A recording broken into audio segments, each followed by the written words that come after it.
Est-ce qu'on peut être debout dans la présence de Dieu? La Bible déclare que le méchant ne résistera pas de l'assemblée des saints.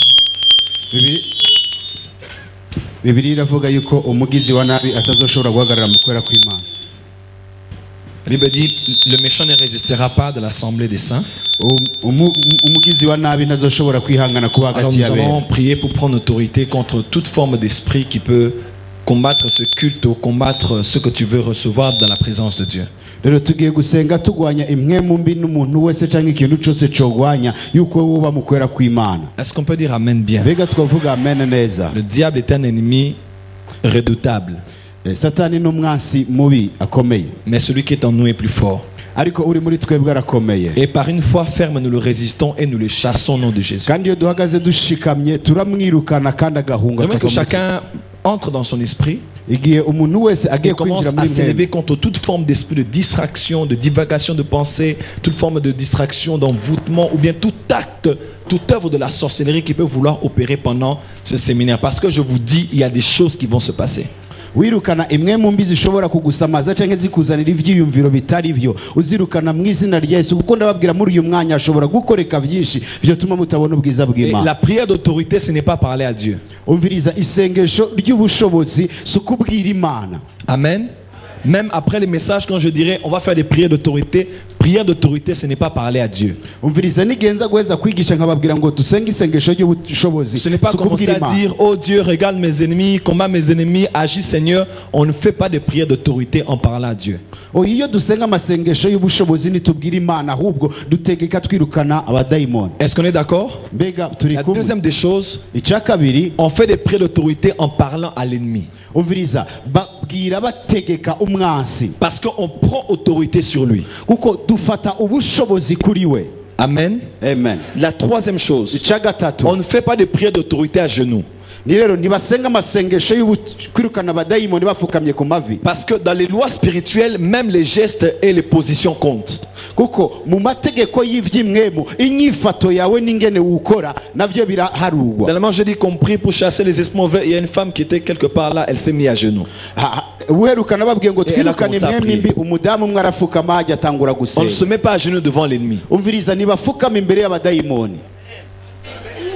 Hein, et tout geste compte quand on fait des prières d'autorité. Inyifato yose iyo uri kurategeka amadayimoni iraharugwa n'ingirakamaro. Amen. Parce qu'un geste physique peut avoir une réaction spirituelle. Kuko inyifato yawe mu buryo busanzwe bw'umubiri ishobora kugira icyo ivuze mu buryo bw'imwemu. Amen. Amen. Et la dernière des choses, Hanyuma icyanyuma soyez concentrés sur vous. umviriza wiyitwararike wowe ubwawe. Oubliez votre voisin de gauche et de droite. Uri buryo bwawe cyangwa ibumoso bwawe n'umwitwararike. Même si tu vois quelqu'un en train de faire comme ça, comme s'il coupait, ne le suis pas. Ça, c'est sa foi. Ça, c'est le geste qu'il fait. nawe wowe n'umuntu asa nk'aho ariko aratemagura ivyo ntibikuraba biramuraba wowe Même bikuraba. si tu vois quelqu'un en train de faire ça, en train de faire comme s'il arrachait quelque chose, ne le suis pas. Ça, c'est son acte parce qu'il arrache des choses.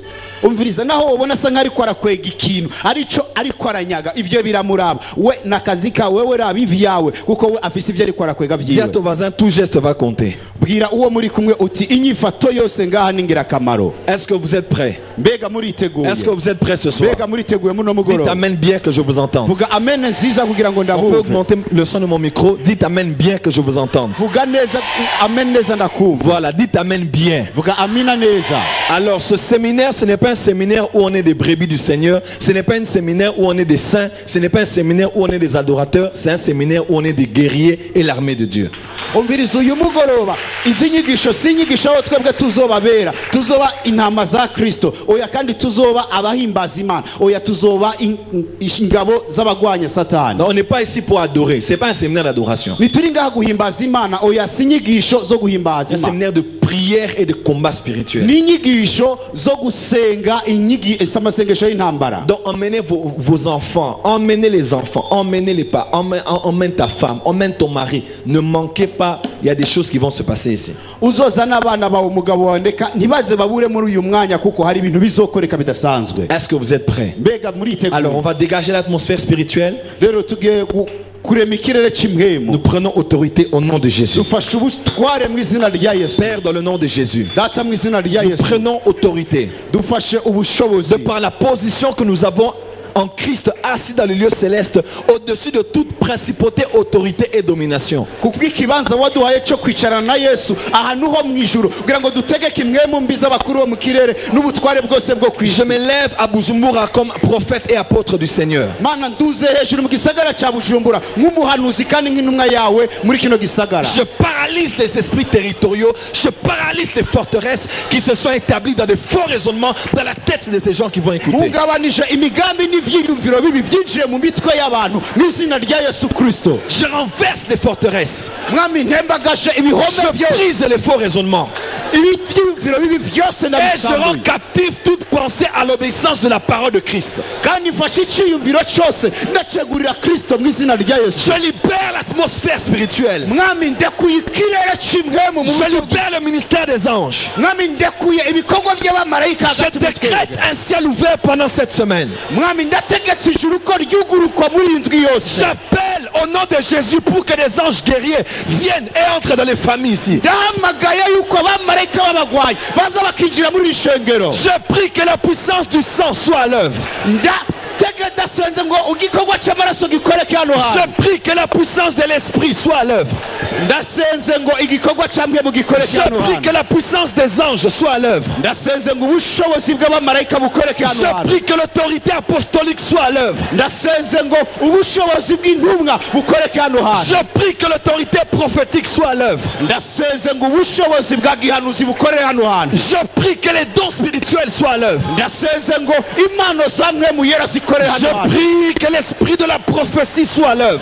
Ndasenze ngo mwemu ubuhanuzi akore hano hantu. Que ce qui est caché soit dévoilé. Ikinyegeshwe kigaragazwe. Que ce qui est camouflé soit exposé. Aha, icyashyizwe hirya gishyirwa habona. Que ce qui avait duré s'arrête. Aha, icyamaze igihe kinini gihagarare. Je prophétise une semaine de délivrance. Ndahanuye indwi yo kubohoka. Je prophétise une semaine de délivrance sur les maladies démoniaques.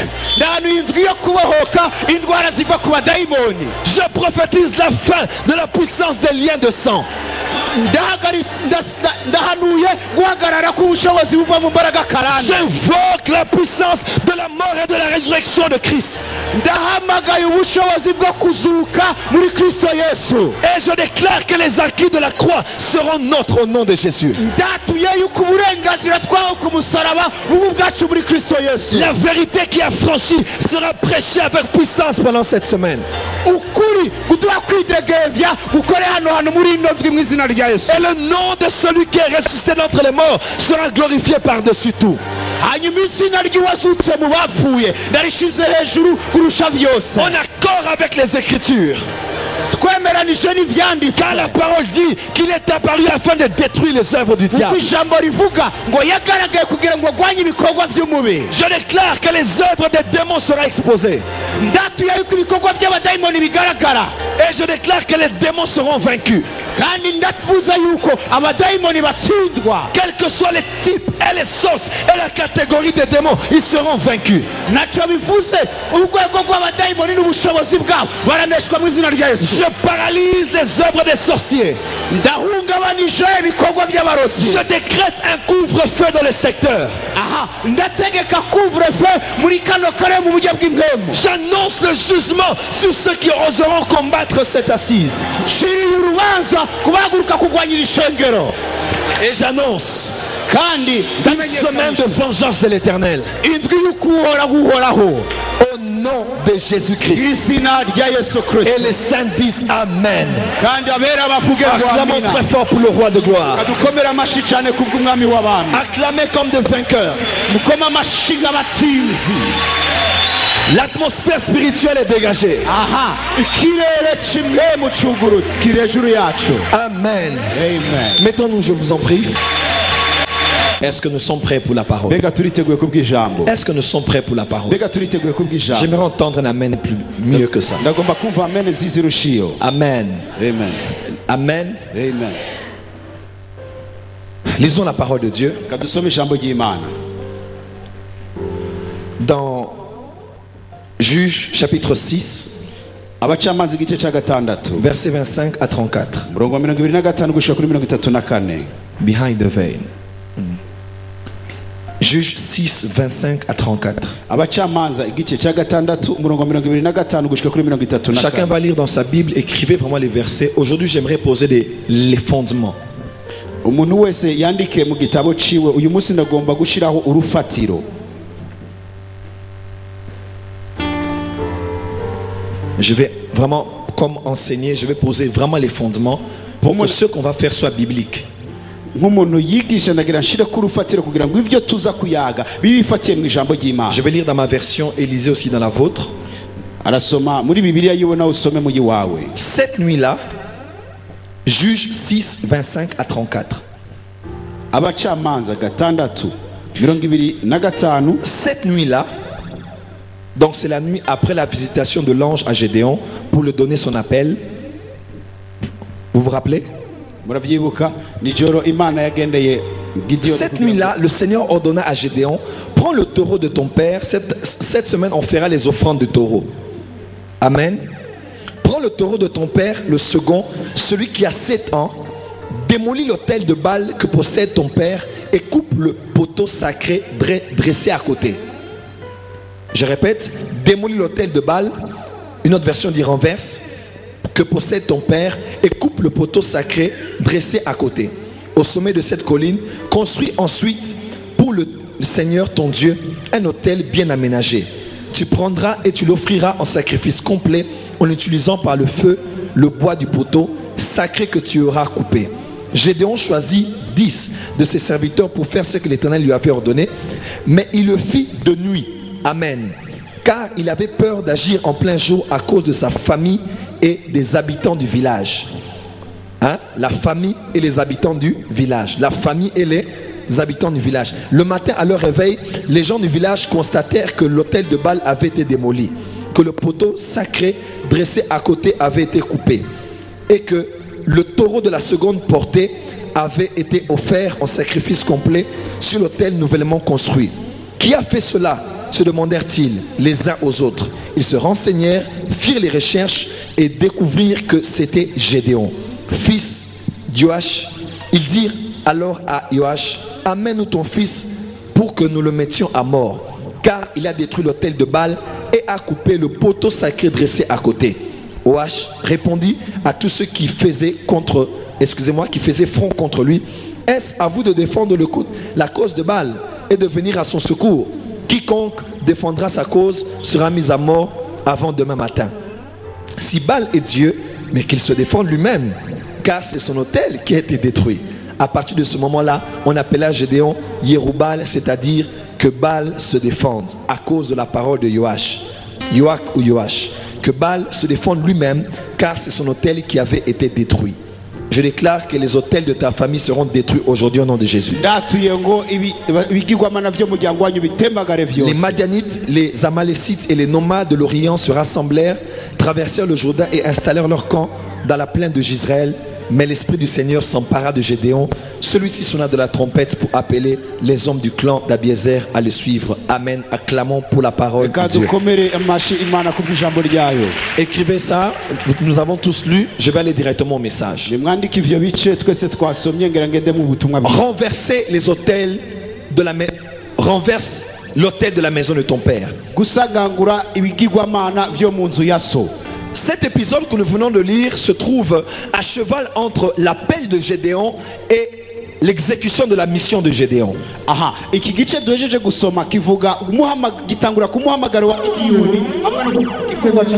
C'est-à-dire, avant que nous lisions ça, Dieu est apparu à Gédéon, Dieu l'a appelé, Dieu l'a révélé son identité. mbere yuko dusoma ibi muri iki gice Imana yahamagaye Gideyoni umumenyesha uwo ari we n'igikorwa kwe gukora. Et après cet épisode, Gédéon est maintenant entré en exécution pour rassembler un type d'armée que Dieu avait prévu afin de libérer Israël de la main des Madianites. Hanyuma y'iki gikorwa Gideyoni yarondeye umugwi w'abantu b'ingabo bamufasha kugira ngo bacungure abanyisirayeli mu maboko y'abamidiyani. Il était un homme yari umuntu appelé par Dieu. yahatora yahamagawe n'Imana. Il était appelé à délivrer toute une nation. Mais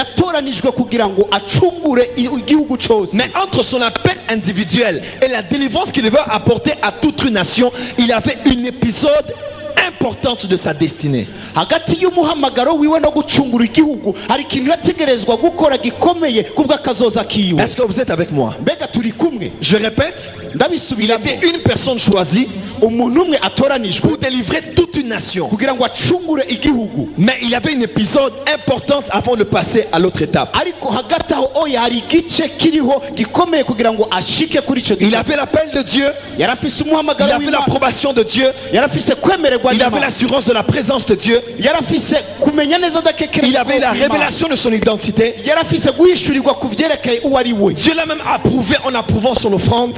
Imana yaranamwemeye mu kwakira ikimazi ciwe. Mais avant qu'il aille délivrer la nation, il devait commencer à être délivré de quelque chose de la maison de son père. imbere y'uko aja gucungura igihugu yagomba ubwiwe kubaho ikintu kiva mu muryango wa se, Et cette chose kandi ico kintu avait un lien avec son père, sa famille et le village. cari gifitanye isano na papa wiwe n'umuryango wiwe n'igisagara yabamwo. Et j'aimerais dire à quelqu'un, nagomba kubwira Dieu umuntu t'a hano, appelé et t'a choisi. Imana yaraguhamagaye Le salut yaragutoranije. est individuel. agakiza ni ku giti Mais cy'umuntu. avant que Dieu ne t'utilise pour libérer le Burundi, pour libérer une génération, Dieu doit d'abord commencer à t'amener en guerre contre les choses qui sont établies dans la maison de ton père.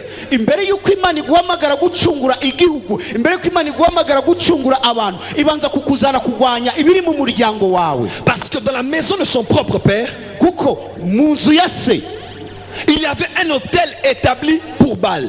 hari igicaniro cya Bayali, Et Baal était le dieu du ciel, kandi Bayali cyari ikigirwamana cyo mu le kirere. dieu qui contrôlait l'atmosphère spirituelle. Ico kigirwamana cyaganze ikirere mu buryo bw'impemu. Mais Baal était aussi le dieu de la fertilité. ariko Bayali kandi cyari ikigirwamana bizera ko Certains urubyaro. disent même que c'était le dieu de la guerre. bamwe bakavuga ngo cyari ikigirwamana c'intambara. Et dans cette époque-là, rero muri ico gihe on symbolisait Baal avec un taureau.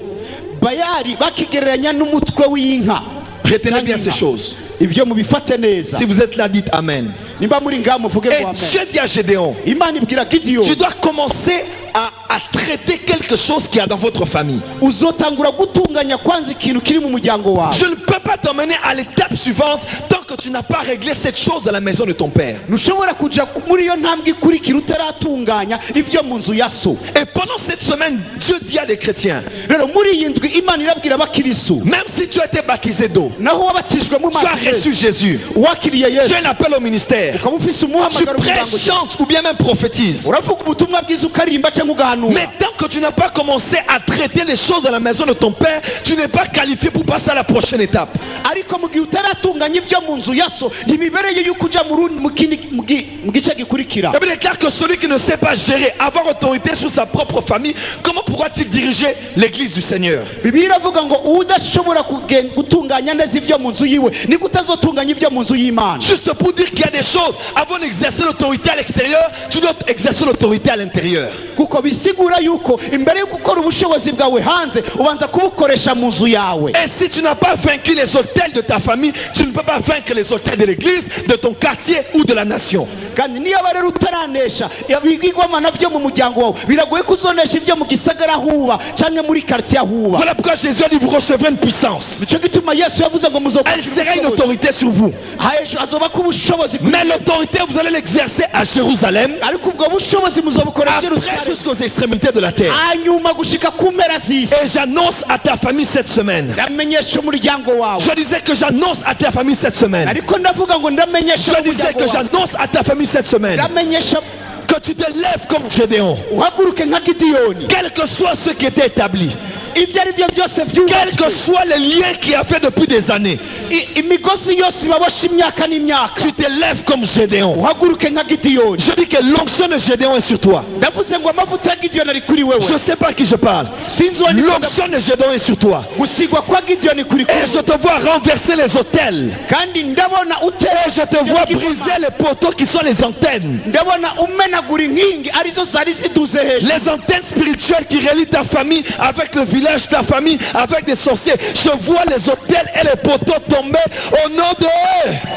ndabona imiyoboro yo mu buryo bw'imwemu yaguhuza n'imiryango n'ivyo bigirwamana vyo muri quartier bicibwa bitembagara mu izina rya Dites amen très fort. vuga amen neza. Dites amen très fort. vuga amen neza. Et même lorsqu'ils se réveilleront, n'igihe bizohaguruka avec les esprits de réplique ou bien les esprits de, comment on appelle ça, après avoir frappé, voilà, les esprits de retour. niyo zozana ari za mwemu zo kwihora. Ils ne feront rien comme la famille de Gédéon. Naco zizokugira uko zaneshejwe Parce que Jésus a dit, kuko Yesu je vous ai donné le pouvoir nabahaye de marcher ubushobozi sur les serpents bwo kugendakandagira et les scorpions na et scorpion sur toute la puissance de l'ennemi. no ku bushobozi bwose Rien ne pourra vous nuire. kandi nta kizogira icyo kikugize. Rien de ce qu'on fera ici ne va te suivre à la maison. Ivyo bazokora byose nta na kimwe kizogukurikira muhira Parce que tu es caché en Christ. kuko unyegejwe muri Kristo. Ah, avant qu'on te touche, on doit toucher Christ. Imbere yuko bagukora ko bakora Kristo. Jésus a dit, Yesu je yavuze suis la porte des brebis. ngo ni jewe muryango w'intama, C'est par moi que les brebis entreront ni jewe intama zizoca et sortiront kandi zisohoka et trouveront du pâturage. kandi basoronga ubwatsi. Si Jésus est la porte niyo aba Yesu ari et que moi umuryango je suis la brebis nanje nkaba ndi à intama l'intérieur de la bergerie, indani mu kigo. avant que Satan ne me touche, Imbere yuko Satani il doit akora passer par la porte. ategerezwa guca mu rurembo Et comme Satan ne peut pas passer par Jésus, kuko Satani adashobora je déclare que ne te touchera pas. yisera ko Ah, tu n'as pas dit atazogukora. amen bien. Ntiwavuze amina neza. Je déclare que ne te touchera pas. Yavuze neza ngo ntazogukorako. Je pose les fondements.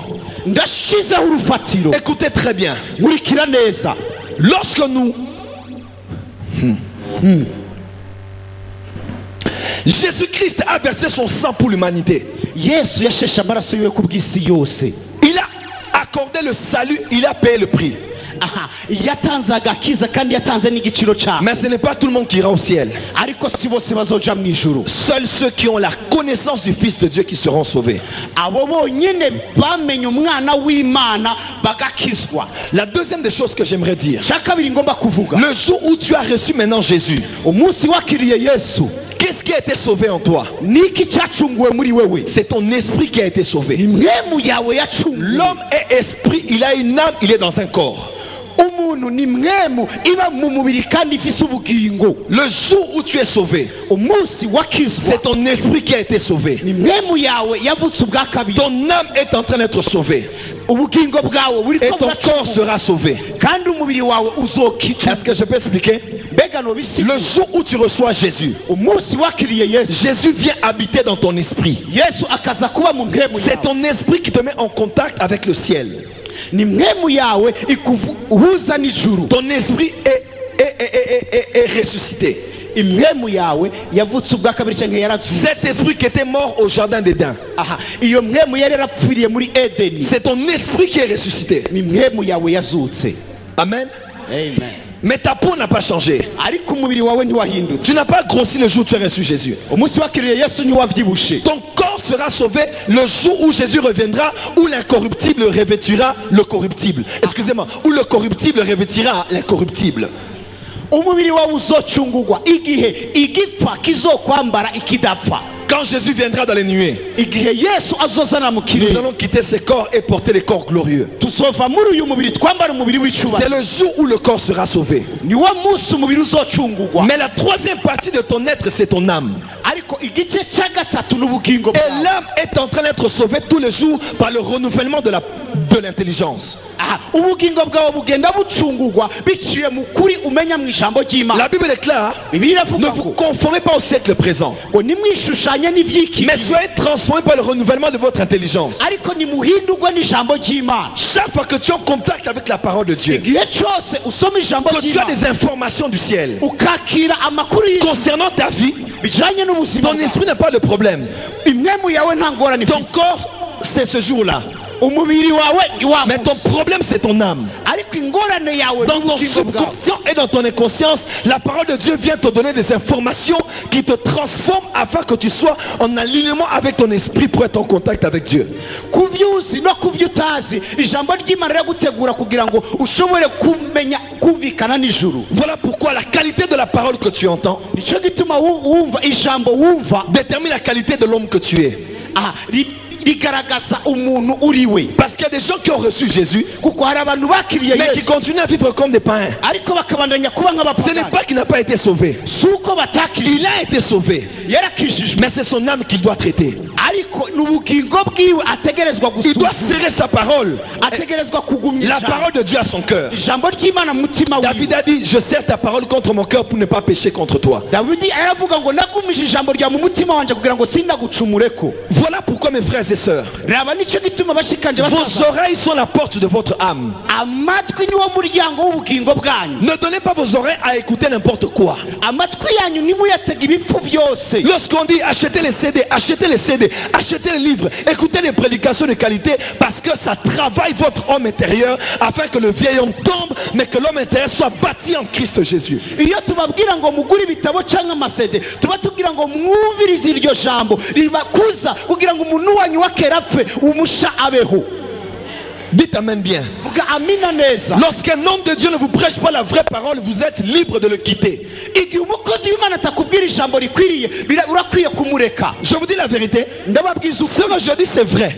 ibyo mvuga ni ukuri. Quand tu entends une parole qui ne te bâtit pas, qui ne te nourrit pas, qui ne t'éduque pas, qui ne t'instruit pas, qui ne te transforme pas, tu es libre de mettre tes oreilles ailleurs parce que c'est ta propre vie qui est en jeu.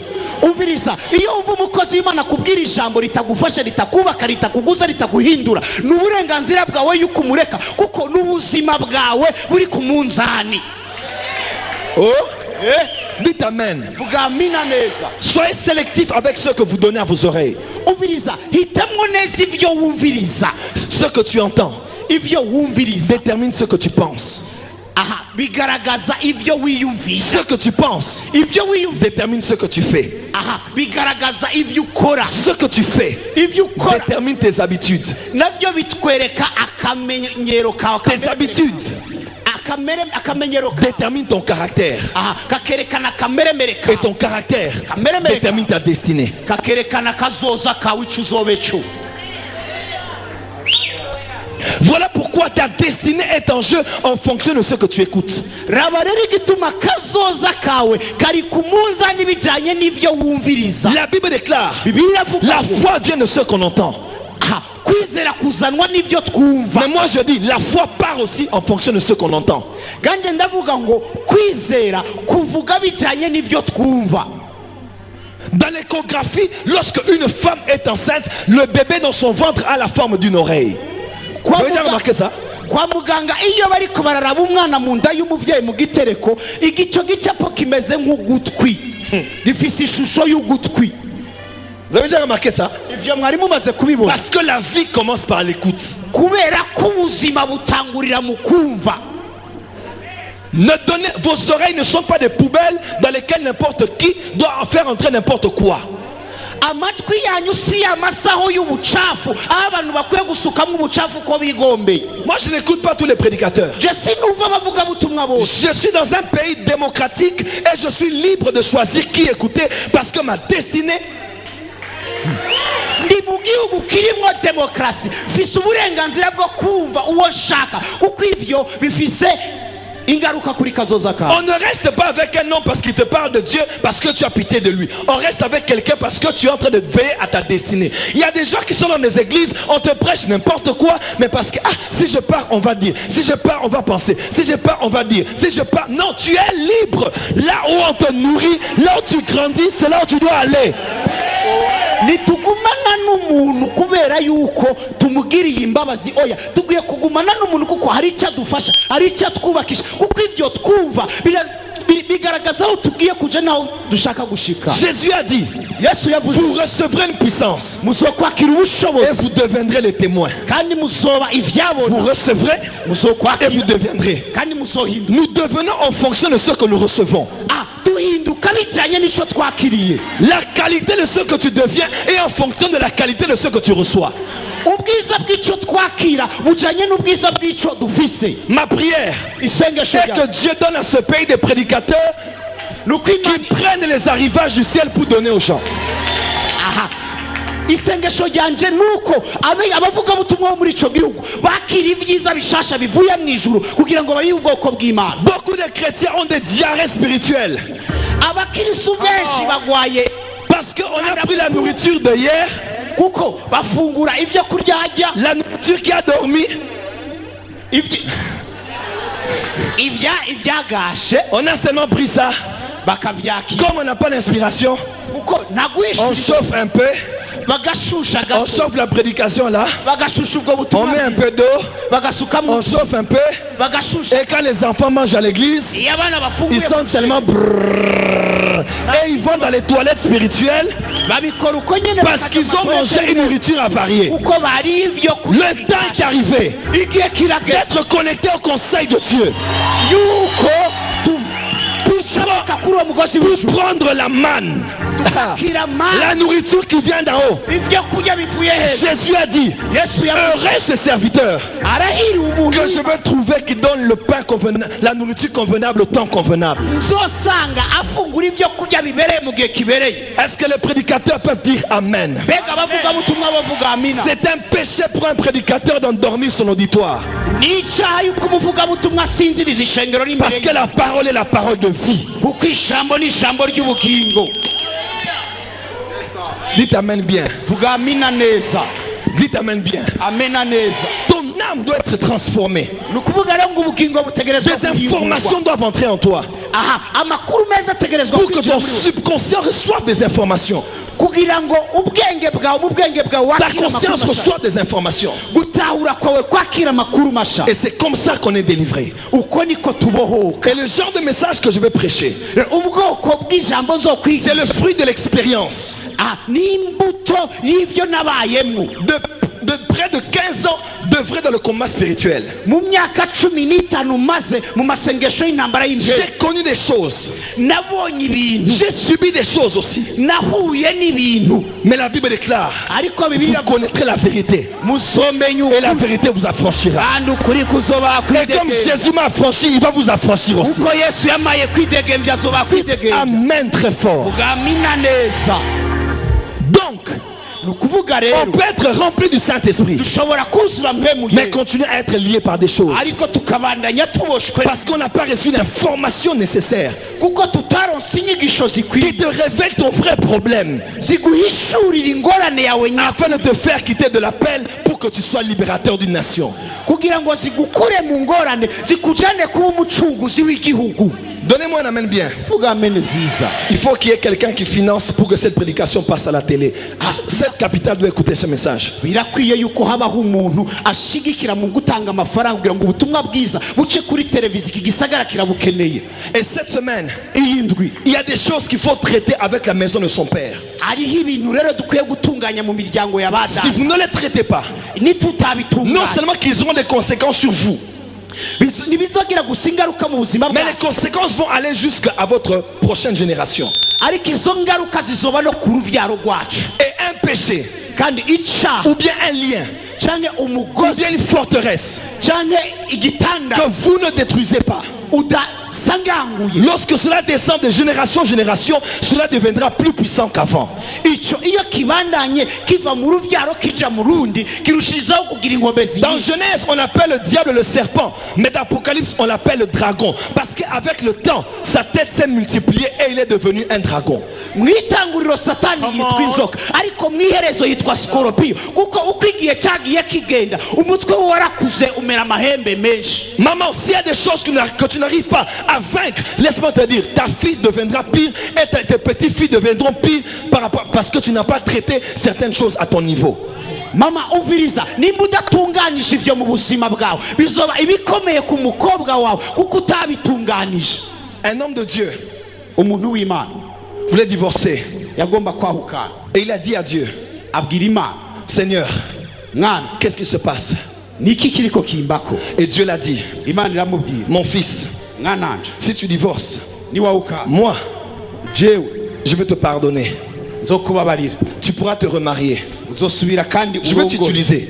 nzogukoresha Parce que avant que tu naisses, j'avais décidé de faire des choses avec toi. kuko imbere y'uko uvuka nari narisezeranije kugira icyo nkoranye nawe. Moi, je te pardonnerai. jewe nzokubabarira. Mais si tu n'as pas la victoire sur cet esprit de divorce, ce sont tes enfants qui vont se battre avec cela. ariko nutanesha iyi mpemu y'ukwahukana n'abana bawe bazoja mu ngorane mu ngaruka. Parce que ton combat, ce n'est pas ton combat. Ton combat, c'est le combat de ta postérité. kuko intambara yawe si yawe ariko ni y'uruvyaro rwawe.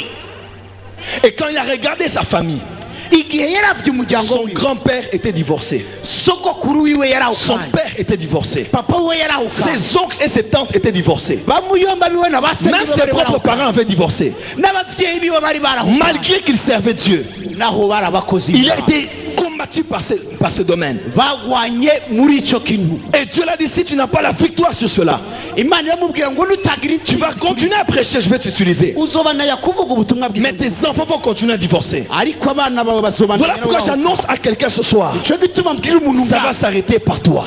bigarukiye kuri wewe.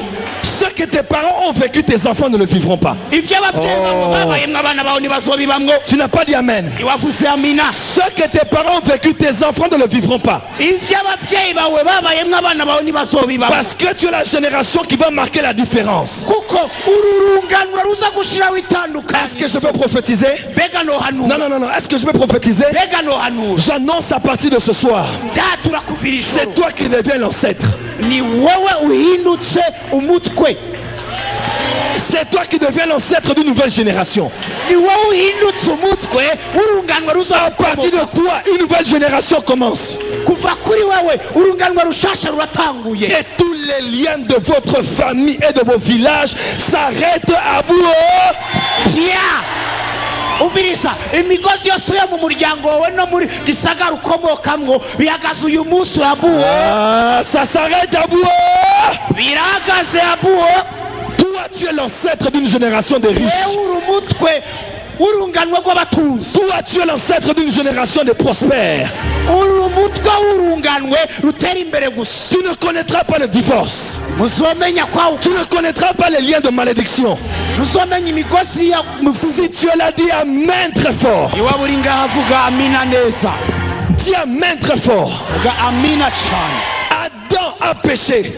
adamu yakoze Et icyaha, nous tous, nous avons péché en lui. twese twacumuye muri we. Lorsque une poule pond des œufs dans un fossé, les poules, pardon, les œufs qui sont pondus dans le fossé. umviriza iyi nkoko itaye amagi mu kinogo, amagi yose ayo magi imiswi ivamo ivuye muri icyo kinogo. Quand tu es né dans une famille qui est dans un fossé, tu es né dans un fossé. igihe wavukiye mu muryango ubohewe mu kinogo ahantu, nawe ubohewe muri icyo kinogo. Et heureusement amahirwe que malgré la fosse dans laquelle votre famille est, nuko abe n'ikinogo Dieu est babafungiyemo. miséricordieux. imana ni nyakigongwe, Miséricordieux. ni nyakigongwe. Ça veut dire misère, ni ukuvuga ngo corde, umubabaro, Dieu. kubabarirwa n'imana, Misère, gusambura corde, umugozi, un fil, hein, la corde. umugozi. Et Dieu. imana Dieu est miséricordieux. imana ni nyamugozi. Parce qu'au fond de ta misère, kuko harya mu mibabaro il va yawe t'envoyer une corde. izokurungikira Parce umugozi. que lui, il est Dieu. Oh, we ni imana. je ne sais pas qui j'ai parlé. sinzi uwo ndiko ndabarira. Parce qu'au fond de ta misère, kuvuga ngo Dieu ibwira va mu mibabaro, t'envoyer une corde. imana yakurungikira umugozi. Parce qu'il est miséricorde Dieu. kuko ni nyakigongwe mana. Est-ce que ça passe? mbega biracamo. Nous allons étudier une famille. twize ku muryango, C'est la famille d'Abraham. umuryango w'aburahamu. J'ai besoin que quelqu'un prenne la Bible et qu'on vienne lui donner un micro pour qu'il lise pour nous. ndagomba yuko umuntu afata bibiliya akaza kudusomera. Nous allons lire l'histoire d'une famille turaza gusoma inkuru et z'umuryango, nous allons voir ce qui s'était passé. hanyuma turabe ibyabaye muri Ce uwo. soir, je ne pose que les fondements. uyu munsi ndashiraho Demain, je vais urufatiro. commencer à entrer maintenant en profondeur. ejo rero nzotangura kwinjira Quelqu'un ibwira. va lire pour nous mbe hari umuntu yodusomera en français. mu gifaransa. Vous allez écrire et le lire dans votre langue. muraza kwandika ariko musome Amen, amen. muri bibiliya zanyu. Dieu est le Dieu d'Abraham, d'Isaac et de Jacob. imana ni imana ya aburahamu, ya isaka na yakobo. Il est le Dieu d'Abraham, imana ya aburahamu, d'Isaac et de Jacob. isaka, yakobo. Mais malgré cette lignée bénie, Il y avait un lien de sang puissant qui avait des caractéristiques et qui avait caractérisé, en commençant par la première génération, la deuxième et la troisième. hariho umugozi ufatiye mu maraso yabo uhereye kuri yo kurunganwe rwa mbere gushika ku gwa gatatu. Lisons Genèse 12 verset 13. Dusome itanguriro 12:13. Genèse 12 verset 13. Itanguriro 12:13. Quelqu'un va lire pour nous en français? Le prophète Jimmy va lire. Est-ce que vous êtes là? Combien sent que Dieu est en train de parler? Genèse 12 verset 13. Genèse 12 verset 13. Je lis au nom de Jésus-Christ. Yes. Dis, je t'ai pris que tu es ma sœur, afin que je sois bien traité à cause de toi et que mon âme vive grâce à toi. Amen. Amen, amen. Abraham avait une femme. Et quand il est allé en Égypte, il a dit à sa femme Sarah, il faut que tu puisses mentir et dire à ces gens que tu es ma sœur pour que moi je puisse être sauvé. Est-ce que quelqu'un m'entend? Abraham était béni. Abraham avait la promesse de son père. Excusez-moi, de Dieu. Il a quitté la maison de son père. Et en continuant son chemin, Abraham a menti en Égypte pour sauver sa vie de la mort. Est-ce que quelqu'un peut dire amen? Deuxièmement, prophète, lit pour nous Genèse 26 verset 7.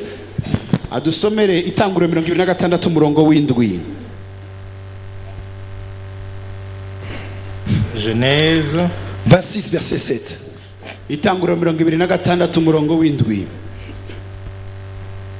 Un instant.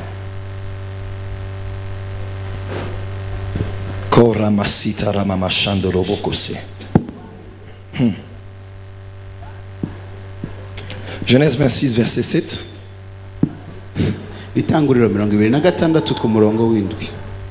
Genèse 26 verset 7. Verset 7. Ok.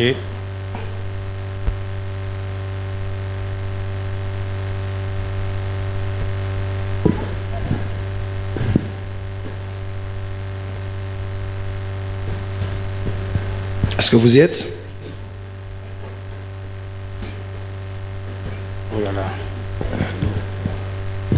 Je peux lire? Ok. C'est bon? Non, non. Je peux t'aider. Merci. Genèse 26, verset 7. Non, lisons versets 6. 6 et 7. Voilà, 6 et Et 7. la Bible dit au nom de Jésus, et Isaac resta à Guérar. Lorsque les gens du lieu posaient des questions sur sa femme, il disait, c'est ma sœur. Car il craignait en disant, ma femme, que des gens du lieu ne le tuent parce que Rebecca était belle de figure. Amen, amen. Amen. Est-ce que vous êtes avec moi? Est-ce que vous êtes avec moi? Lorsque Abraham a menti, Isaac n'était pas encore né. L'histoire d'Ismaël allait bientôt commencer. Abraham, il est arrivé en Égypte. Il a eu peur de la mort. Et dans une certaine circonstance, il a commencé à mentir. Isaac n'était pas encore né. Mais Abraham est né. Après des années, Isaac est né. Et Isaac a grandi. Et vous connaissez l'histoire, comment cela s'est passé avec Abraham qui envoie Eliezer pour le trouver Rebecca. Et il a pris Rebecca pour femme. Et cette femme l'a consolé. Mais lorsqu'il est parti avec sa femme dans un endroit, nous avons lu cela. Il a eu peur de mourir. Et subitement, il n'a pas fui avec sa femme. Il n'a même pas caché sa femme. Mais il était capable d'agir de la même manière que son père, alors qu'il n'était même pas là comme son père était vivant.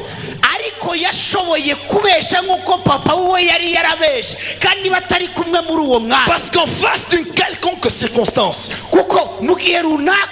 le lien de sang qui était en lui umugozi cyangwa isano ry'amaraso a ryari été muri we. activé et dans son subconscient, il a agi de la même manière que son père avait agi dans les mêmes circonstances. ryakoreye mu mutimanama muri we akora nk'ibyo papa wiwe yakoze. Et Isaac a menti. Isaka arabesha De la même manière que Abraham, son père, avait menti. abesha nk'uko papa we yari yarabeshe. Lisons encore. Reka dusome Genèse. itanguriro 26, verset 36. 26 ku murongo wa 36. Genèse 26, verset 36. Oui. Ça limite au 35.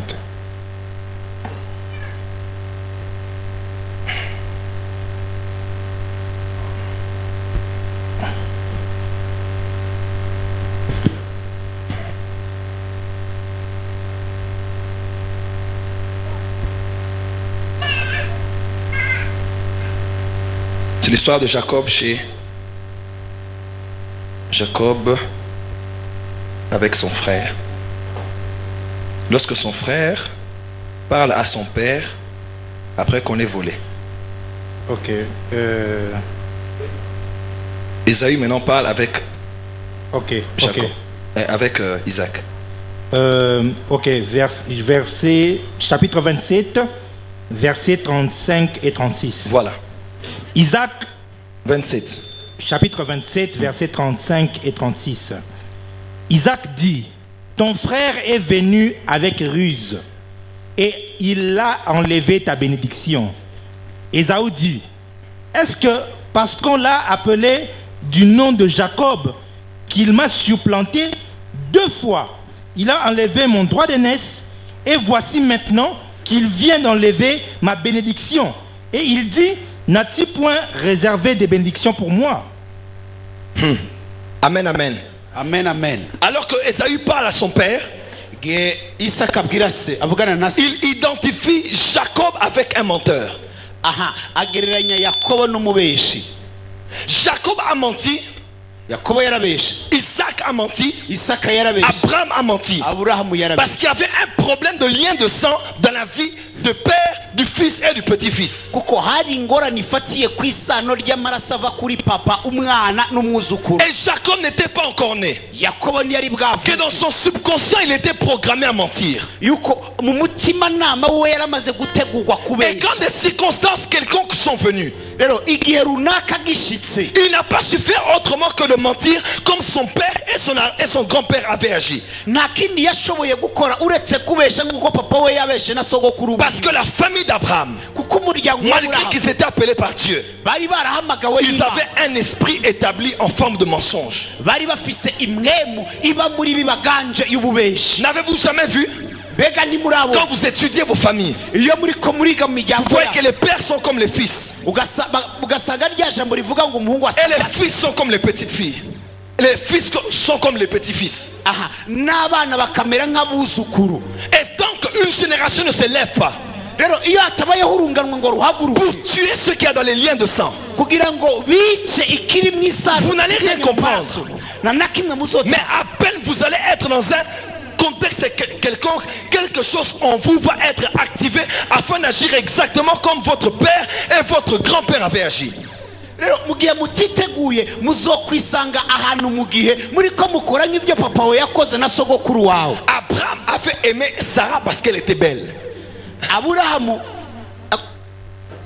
yakunze Sara kuko yari mwiza. Et son problème avec Sarah a toujours été à cause de sa beauté. Ingorane rero yiwe kuri Sara nuko yamye ari ubwiza bwa Sara. Isaac n'était pas encore né. Isaka ntiyari Mais bwavuka, quand Isaac est né, ariko igihe Isaka yavuka, à peine Eliezer est allé prendre Rebecca. ako mu gihe Eliyezeri yagiye kuzana Rebeka, Lorsque Rebecca est venue Rebeka aje avec Eliezer azananye na et Eliyezari, que Isaac a vu, Isaka amaze il kumubona, y avait quelque chose en lui qui s'est activé parce que le goût de son père par rapport aux femmes s'est activé et il a aimé Rebecca parce qu'elle était belle comme sa mère. hari ikintu cyavyutse mu maraso yiwe kubera yuko muri we umugore we yari mwiza. Icyo kintu cyava kuri papa we kandi papa we nawe akunda umugore we. Et Isaac a eu 2 enfants. Isaka yavyaye Il a eu abana babiri. Esaü et Jacob. Yavyaye Esawu na Yakobo. Et Jacob a eu 2 femmes. Yakobo arongora Il a abagore eu babiri, Rachel et Léa. Racheli na Leya. Pourquoi n'aimait-il pas Léa? Kubera ko atakunda Leya Parce qu'elle n'avait pas ce que le sang de son père le réclamait, c'est-à-dire une belle femme. kuko ntiyari afise ikiri mu maraso y'uwakura kuri papa wiwe ubwiza bw'umugore ari imbere ye. Léa n'avait que des beaux yeux. Leya ntiyari afise amaso Mais meza, en lui, il n'avait pas quelque chose dans le sang de son père et de son grand-père qui pouvait être activé pour qu'il choisisse le genre de femme qu'il voulait. muri we ntiyari afise ico kintu mu maraso yiwe kiva kuri papa wiwe cyo gutoranya umugore mwiza nk'uko base biwe babatoranya. Et Jacob a aimé Rachel. Yakobo yakunze Parce Rasheli que Rachel était le type de femme que son père et son grand-père désiraient. kubera ko Rasheli yari ubwoko bw'abagore papa we yakunze na sogokuru wiwe, Parce qu'il a aimé une femme comme sa mère. kuko yakunze umugore ameze nka mama wiwe. Dommage pour certains hommes. Birababaje ku bagabo bamwe, S'ils doivent choisir, ils doivent choisir une femme comme leur mère. iyo bagiye gutoranya abagore batoranya abagore Alors, bameze épousez nka votre mama. mère. Il y a des hommes qui n'épousent pas les femmes, ils épousent leur mère. Hari abagore batarongora hari abagabo batarongora abagore ariko Partout barongora ba où il nyina. part, il ne cherche une femme qui ne ressemble qu'à sa mère. Agiye hose arondera umugore asa na mama we, Elle doit parler comme ma mère, ategerezwa elle doit préparer comme ma mère, elle doit marcher comme ma mère, akagenda être vaillante comme ma mère, être vaillante comme ma mère. akaba umuhizi nka mama. Mais épouse ta mère alors. Rero rongora nyoko, Ta mère a fait sa vie. niyo nyoko yagize Et tu dois faire ta vie aussi. nawe utegerezwa kugira ubuzima bwawe. Ah, dis t'amène bien. Bugamina neza, Et quand vous lisez bien l'histoire, usomye neza izo nkuru, Rebecca Rebeka n'aimait pas Léa, ntiyakunda mais Leya, elle aimait Rachel. yakunda Rasheli. Quand Léa a eu des enfants, Rebecca n'a rien fait. Mais comme Rachel a commencé à avoir des enfants, automatiquement, elle a envoyé la femme qui travaille chez elle pour aller secourir Rachel. Igihe Leya yavyara Rebeka naco yakoze, ariko igihe Rebeka yavyara Leya yaciye afata incoreke yiwe ayiha umugabo. Et vous allez voir des mamans qui n'aiment des petites filles que les petites filles qui les ressemblent. Muzosa Que des belles filles, les belles filles qui les ressemblent. muzosanga hariho abamama bakunda bakazana basa nabo. Laissez votre fils faire son choix. Reka umuhungu wawe yitoranirize. L'homme quittera son père. Eh, messieurs les mariés, vous êtes ici. Quittez vos mamans, quittez vos papas. Vous avez des enfants. Arrêtez de courir derrière les jupes de vos parents. Oh, ah, que les femmes disent amen bien.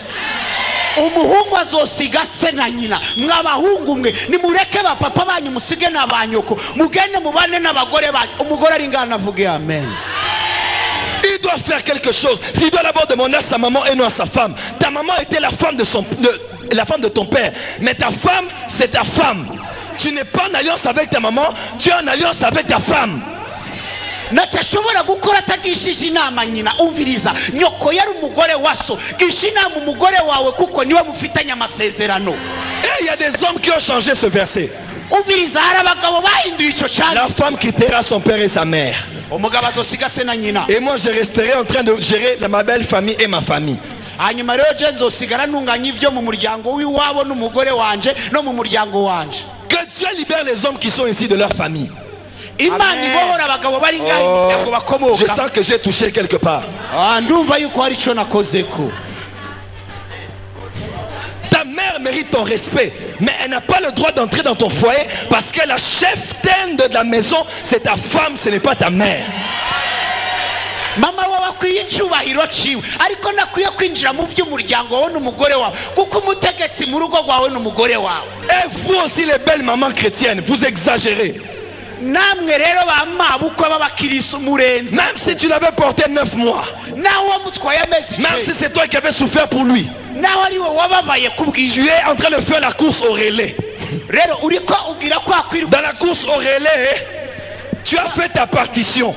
Rero mu kwirukana kwa kwiruka duhana. La nouvelle maman de ton fils, c'est sa femme. Amen. Mama musha w'umugabo wawe n'umugore wiwe. Et pourquoi elle appelle ton fils bébé? Kubera iki yita umuhungu wawe bebe? Tu as déjà donné à ta belle-fille le bâton de relais. Laisse ton fils faire sa vie avec sa femme. Vous les belles mamans, vous exagérez. Mon fils, tu m'appelles plus, hein? Tu ne viens plus, hein? Tu ne m'écoutes plus, hein? Cette femme-là t'a envoûté. Cette femme-là te contrôle. Cette femme-là te possède. Tu veux que la femme possède qui encore? Laisse cette femme posséder ton fils. Uviriza waramaze guha umukazana wawe inkoni kugira ngo yitwararike umuhungu wawe. Rero abamama ngaha mwishenge, umuhungu wanje ntakimpamagara nitukivugana reka abagore babo bakora akazi kabo. Quand j'ai commencé avec ma fiancée, un petit problème, je parle à ma mère. Maman, tu vois ce qu'elle a fait, hein? Et bizarrement, le Saint-Esprit m'a dit, arrête. Tu sais pas ce que tu vas créer dans le cœur de ta mère pour ta femme. N'expose pas ta femme. Tu comprends, hein? Toi aussi tu vas bientôt être comme moi. Igihe yaronga umufiance wiwe akantu kose kaba yacaja kubwira nyina wiwe isaha imigeze mwe muyera aramubwira aravuga ati ivyo urimwo uzova uteza ingorane mu mutima wa mama wawe bituma umuteranya n'umugore wawe. N'expose pas ta future femme comme ça. Reka gufata umugore wawe weje uko. Parce que la personne dont la maman va prendre la partie, mais c'est toi. Elle ne prendra pas la part de ta fiancée, elle prendra ton parti parce qu'elle aura pitié. Et mon fils, l'homme de Dieu, vraiment le prophète, il est entré dans des problèmes. Et Jésus-Christ, c'est pas Jézabel qui est venu dans sa vie. Oh, les faits dévorants, les faits, le sang de Jésus. Uviriza mama wawe nazuba mu ruhande rw'umufiance wawe azuba mu ruhande rwawe kandi ivyo bizotuma baravuga ngo umuhungu wanje w'umuhanuzi ubwo ni Jezebeli yaje mw'izina rya Yesu Jezebeli. Aujourd'hui que ça chauffe, que ça ne chauffe pas, et moi et la personne que je vais épouser. Ma mère, et j'ai déjà dit à ma mère, quand je me marie, je te prends, je t'envoie en Alaska. Je te construis une maison en glace avec les Esquimaux comme les sentinelles et les cuisiniers.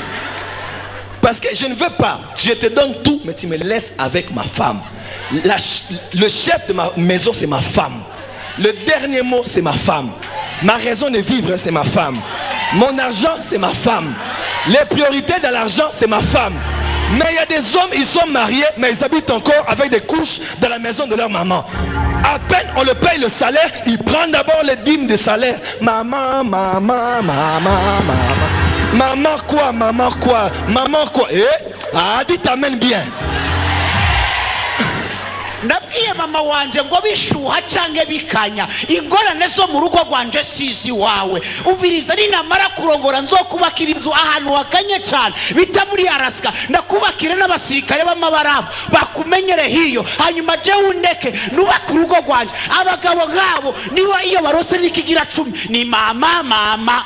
Uviriza reka yubaka urugo. Vous qui êtes venus en couple ce soir, Marie, n'intimidez pas vos femmes. Laissez vos femmes dire amen.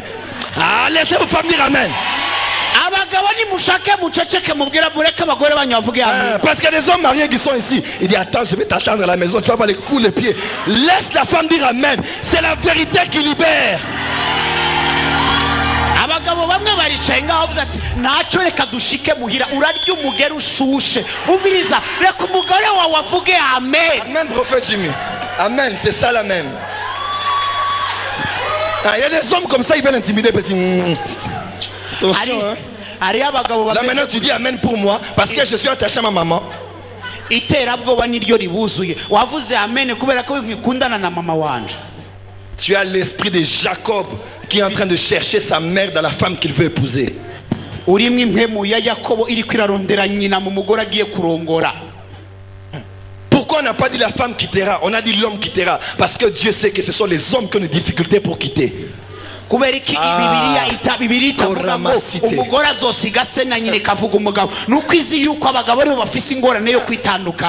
la Bible n'a pas dit la femme quittera, mais on dit l'homme quittera? C'est parce que Dieu sait que les personnes qui ont des difficultés à quitter, ce sont les hommes. Même quand ils viennent vous épouser, mais leur tête c'est encore de leur maison. Et dimanche, au lieu de manger chez lui, hey, chou, tu es où comme ça? Oh, je suis chez maman. Je t'ai passé manger les maboké et les poissons, les sambaza. Maman prépare ça bien. igituma bibiri itabivuga ku bagore nuko izi yuko abagabo aribo bafise ingorane yo kwitandukanya uwa Mungu ushitse bavuye gusenga agutaha ngo aje gufungura ivyo wamuteguriye ni kwa mama kurya indagara n'isamaki zitwa samba. Ça ne veut pas dire qu'il faut haïr sa maman, oublier sa maman dans le mariage, non. Mais ça veut dire que la priorité des priorités, c'est votre femme, parce que c'est elle ta mère, c'est elle. Oh. Nibisigura yuko utegerezwa kwanga mama wawe ariko bivuga yuko muri mariage umuntu azi ubwa mbere kandi kiza ubwa mbere n'umugore wawe. Regarde les belles mamans, cette maison je comprends pas. Les mêmes tapis là, ça fait des mois déjà que je vois les mêmes tapis. Maman c'est quoi? C'est pas ta maison, occupe-toi de ta maison avec ton mari. Là c'est la maison de ton fils et de sa femme. Et il y a des belles mamans comme ça, quand à peine son fils se marie à une fille, elle attend qu'elle soit grosse. Tu n'es pas encore enceinte, mais est-ce que le planning familial c'était avec toi comme témoin? C'est ça. Ils ont fait leur planning familial. Même si c'est après 2 ans, ils sont libres parce qu'on est dans un pays démocratique. Laisse-moi d'abord continuer à finir. Et vous allez voir. Vous allez voir des mamans comme ça, fâchées. Une maman fâchée. Donc elle compte seulement nuit des noces, première semaine, deuxième semaine. Jean-Jacques, ça va? Comment va ta femme? Elle supporte toujours l'odeur du poisson.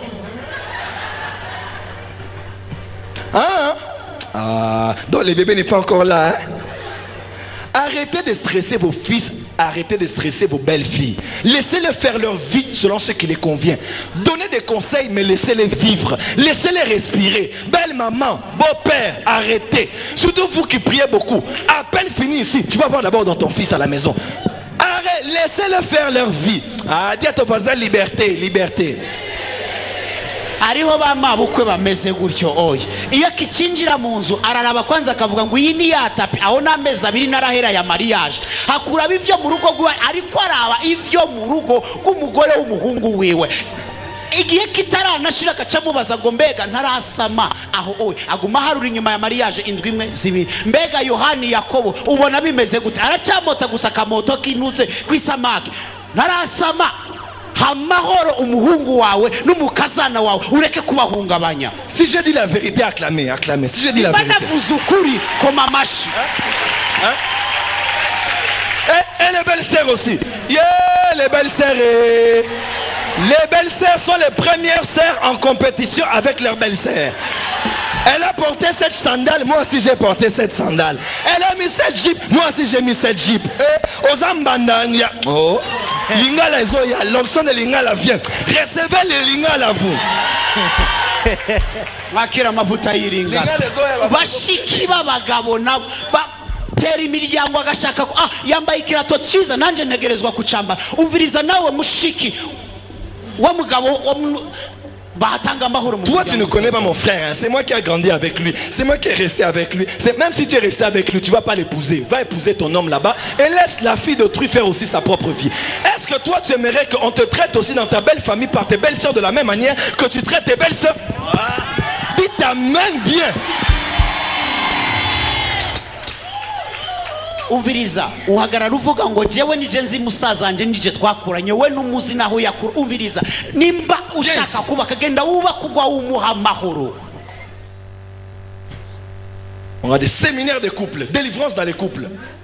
Tuzoshiraho inyigisho zabubakanye kugira ngo habeho kubohoka. Dis t'amène bien. Vuga amina neza. Levez les mains, dites amen. Si cette parole est en train de faire tomber les forteresses, dites amen. Les maris, n'intimidez pas vos femmes à la maison, s'il vous plaît. S'il vous plaît, laissez vos femmes dire amen. Pardon.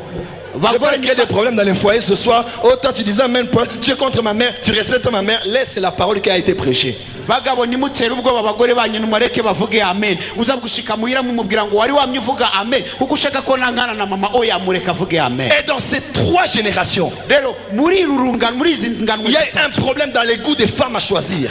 Habayeho ingorane yo guhitamwo abagore. Un problème de mensonge. Ingorane ifatiye kububeshi. Mais aussi un problème des fils aînés qui n'héritaient pas de la bénédiction. Kandi ingorane y'abana b'imfura bata. Parce que le diable combat les aînés de la famille. kuko satani agwanya imfura mu miryango. Regardez maintenant beaucoup de familles. Raba mu miryango myinshi. Les aînés sont toujours ceux qui sont les plus combattus. Imfura nizo kenshi usanga zigwanywa. Parce que le diable sait. Kubera ko satani Dès qu'il arazi. touche à la tête, il va toucher aux autres. Yuko niyakora ku mutwe azokora no ku C'est bandi. comme ça que dans la Bible, Uko niko muri Dieu Bibiliya. avait demandé qu'on fasse l'offrande des prémices. Imana yavuze ngo batange kwishikanwa inyegu abana b'imfura. C'est-à-dire la première récolte. Nukuvuga ngo umwimbu wa Quand tu mbere commences un champ, iyo urimye la première récolte ivyo wimbuye ubwa mbere devait être consacrée à l'Éternel. utegerezwa kuvyegurira Parce Imana que lorsque les premières sont consacrées à Dieu, les secondes le seront aussi. kubera yuko iyo ivya mbere vyeguriwe Imana n'ivya kabiri vyegurirwa Et Imana. Paul a dit aux Romains, Paulo yandikiye abaroma lorsque les prémices sont saintes, la masse le sera aussi. nukuvuga ngo iyo umwimbu wa mbere wejejwe n'ibindi vyose bizokwera. Voilà pourquoi Jésus est le premier né d'entre plusieurs. Parce qu'il est la tête, nous aussi nous le suivons. Nico gituma Yesu ari we fura muri benshi natwe tugakurikirako. Abraham a eu 2 fils. Aburahamu Pardon. yavyaye abahungu. Les 2 principaux néanmoins. Aburahamu yavyaye Il a eu abahungu babiri. Ismaël et Isaac. Ishumayeli na Isaka. L'aîné c'était Ismaël. Imfura yari Ishumayeli. Mais Ismaël n'a pas eu la bénédiction de l'héritage. Ariko Ishumayeli ntiyaronse umugisha w'ubufura. Isaac a eu des jumeaux.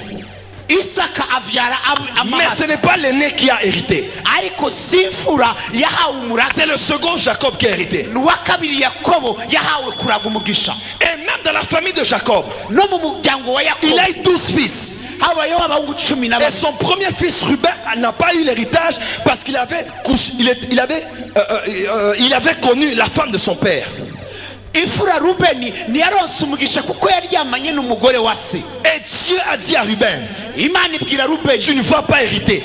Et Moïse, Jacob a dit à Ruben, Yakobo abwira Rubeni à son fils aîné, imfura tu yiwe ne vas pas hériter ntuzoronka umurage parce que tu as sué la couche de ton père. kuko wahumanije uburiri bwa so. Et c'est Joseph qui a hérité, Ni Yosefu rero yahawe umurage l'avant-dernier. ukurikira umuhererezi. Et même Uw'imbere y'umuhererezi. quand les Juifs sont allés prendre possession de Canaan dans le temps de Josué, si vous lisez bien l'histoire, en ce temps-là, la tribu de Ruben n'avait pas de terre. Ils étaient en train de errer, tout le monde avait des terres, sauf je crois Ruben et Siméon. Ils n'avaient pas de terre parce que le père avait proclamé une malédiction sur le fils. N'igihe binjira mu gihugu cy'amasezerano i Kanani ubiravye neza usanga Rubeni na Simeyoni batigeze baronka ubutaka kuko bari baravumwe na se wabo. Et dans la lignée de Joseph, il avait Ephraim et Manassé, mais l'aîné n'a pas eu l'héritage, c'est le second qui a eu l'héritage. Kandi no mu ruvyaro rwa Yosefu havutse abana babiri Efurayimu na Manase. Uwo mutoyi niwe yaronse umugisha. Et vous allez voir dans les familles, les aînés ont toujours des problèmes. Soit ils ont une vie désordonnée, ils ne sont pas conscients, ils vivent dans l'adultère, ils ne prennent pas les responsabilités et ils sont toujours perdus comme ça. Uzosanga kenshi mu muryango imfura zifise ingorane zitwitwararika ibintu ari imboregwa ari abasambanyi usanga bari mu bintu bipfuye nk'ivyo. Vous n'avez jamais remarqué ça? Mbega ivyo ntaho murabibona mu miryango. Et Dieu m'a dit pendant cette semaine, on va prier pour les aînés parce que vous serez la tête. Être la queue, ce n'est pas votre destinée. Si vous êtes né aîné, c'est parce que Dieu veut que vous soyez la tête et donner la bénédiction à tous les autres de votre famille. Imana yambwiye gusengera imfura muri uyu muryango kuko ni muri mirizo muri mitwe kuko nimwahabwa umugisha n'ababakurikira bazohabwa umugisha. On va faire une prière pour les aînés de la famille. Turaza gusengera imfura mu miryango. On va le faire mercredi, demain. Ejo kuwa gatatu. Il faut que les aînés reprennent leur place d'aînés dans la famille. Birakwiye kwifura zigarukana ubukuru bwabo mu miryango. Et ça peut être une malédiction. Peut-être que l'aîné de l'aîné de l'aîné voulait se comparer à votre père, à votre arrière-grand-père. Et quand il a maudit, automatiquement le problème est venu. Iva kuri imfura muri basogokuru zabanyu yagombye kuba ufata ikibanza cyase se aramuvuma bimanuka bishika kuri mwebwe. Il y a des choses dans la maison de ton père qui peut être les sources de tous vos problèmes. Tu pries, baptisé d'eau, rempli du Saint-Esprit, mais tant que tu n'as pas coupé des liens, tant que tu n'as pas renoncé à certaines choses, il y a des choses qui vont te poursuivre. Hariho ibintu biva mu miryango y'abaso bishobora gutuma uteba mu mugisha wawe naho wabatijwe ukuzura mwe muyeruka bukora umurimo w'Imana. Ivyo bintu bikabibuza gushika ku ntumbero zawe. Quand vous lisez la Bible, je vais en parler demain. Lévi, le fils de Jacob, umuhungu wa Yakobo était un homme plein de colère. yari umuhungu w'ishavu ryinshi Et avec violence, il avait fait un ravage. kandi muri iryo shavu ryinshi yakoze Jacob a amayobera. Yakobo aravuga Lévi, Lewi à cause de ta colère, kubw'ishavu tu ryawe n'auras pas part à l'héritage. ntuzoronka ku mugabane ku mugisha. Et dans Exode chapitre 2 verset 1, Rero mu kuvayo igice cya kabiri la Bible dit un homme de la famille de Lévi avait épousé une femme. ngo umuhungu wo mu muryango wa Lewi yari yarongoye Et umugore, cette femme a mis au monde un enfant qu'on a appelé Moïse. hanyuma uyo mugore avyara umwana w'umuhungu yitwa Mose, Et Moïse était de la tribu de Lévi. kandi Mose yari wo mu muryango wa Lewi. Vous connaissez son histoire. Murazi amakuru yabo. Il allait au désert. Binjiye mu Dieu lui bukara est apparu. Imana Il iramwiyereka a rencontré Aaron et Myriam. ahura na Aroni na Miriyamu Il est rentré en mission en Égypte. aja mu gikorwa ciwe muri Est-ce Egiputa. que vous êtes avec moi? Mbega turi kumwe? Et à peine ils étaient dans le désert en train de partir, Bakiri mu bugaragwa bagenda, Aaron et Myriam ont commencé à murmurer sur Moïse. Aroni na Miriyamu batangura kwitotombera Mose. Est-ce que Dieu ne parle que par la bouche de Moïse? Il nous parle à nous aussi. Mbega Imana ivugira muri Mose gusa natwe iratuvugisha. Et Dieu a frappé Myriam. Imana ihana Et Miriyamu. Dieu les a dit. Imana irababwira. Quand je parlerai à un prophète, ce sera par songe et par des images. Ninaganira namwe bizoca mu ndoto canke muyerekwa. Mais Moïse, je le parle face à face. Ariko Mose tuvuga n'imbona Parce nkubone. qu'il est l'homme le plus humble du monde. Kuko n'umugabo aciye bugufi mu isi. Dans une autre version, on dit il est l'homme le plus doux du monde. Rero mu bindi vyanditswe bavuga ngo n'umuntu w'intungane. Mais en avançant en chemin, No mu rugendo l'homme le plus doux umuntu yoroheje a cyane raté l'héritage yatakaje umugisha à cause du fait que dans une pareille circonstance, quelque chose qui avait comme dans son sang, qui a été activé à cause de la colère. Pourquoi? Parce que de la tribu de Lévi, il y avait un lien dans la colère. yatakaje umugisha wiwe kubera ko hari ikintu cyakorera mu maraso yiwe cyavyuye rya shavu rituma abura umugisha wo kwinjira mu gihugu cy'amasezerano. Et au lieu de parler au rocher, il s'est fâché et il a frappé 2 fois. Et Dieu l'a dit, tu n'hériteras pas. Pourquoi? Parce que l'homme le plus doux, comment l'homme le plus doux peut avoir de telles colères? C'est quelque chose qu'il avait dans son sang. kubera ko yakubise igitandara kabiri Imana yamubwiye ngo nuzokwinjira mu gihugu cy'amasezerano. Ni gute umuntu w'umugwaneza ashobora gukoresha ishavu agakubita igitandara? C'était pas son problème. Ni yari ngorane ye. C'était un problème de la maison de son père Lévi. Yari ngorane yo mu nzu ya Serewi. Voilà pourquoi à partir de ce soir, Raba ku gituma nous allons aller dans les racines. tugiye kwinjira mu mizi, Nous allons aller dans la maison de nos pères, twinjire mu mazu ya badata, de ceux qui ont commencé nos familles, abatanguriye imiryango yacu, afin que toutes les choses qui descendent d'une génération à une autre s'arrêtent à partir de nous et que nous soyons des ancêtres d'une génération bénie et prospère. kugira ngo ikintu cyose cyabayeho kidukurikirana urunganwe mu rundi gihagarare kuri twebwe dushireho itanguriro ry'urunganwe rushasha. Dites amen très fort. Vuga amina neza, Dites amen très fort. amena neza, Dites amen très fort. vuga amena n'ingufu. Tant que tu ne traites pas avec ces problèmes, tu peux prier en langue, mais tu ne vas pas comprendre comment tu as divorcé parce que tu n'as pas traité ce problème. Satan est là, mais il aime se cacher. Mais quand on le découvre, il faut le traiter. Iyo ufise iyo ngorane ushobora gusenga mu ndimi ariko ntushike ku mugisha wawe kuko Satani aba ariho akwinyegeje, ariko iyo amaze kugaragara birakwiye yuko tumufatira ibihano. Tu verras que tu es un frère, tu aimes Dieu.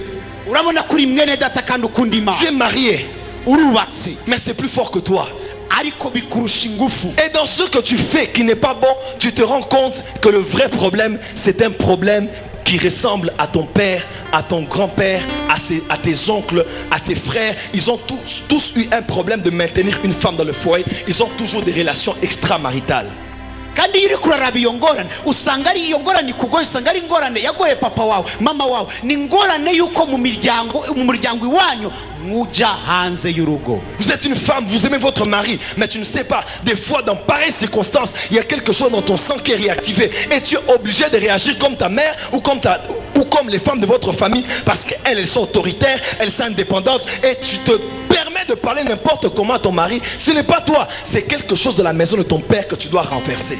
Bigashika mu rugo rwawe uri umugore ugasanga mu maraso yawe hari ikintu kigucaniriye ugakora icyo utari ukwiye gukora. Icyo oye ni ukwitegeka. Waraba ugasanga no mu muryango iwanyu niko ba nyoko na bashangazi bawe bameze, barategeka.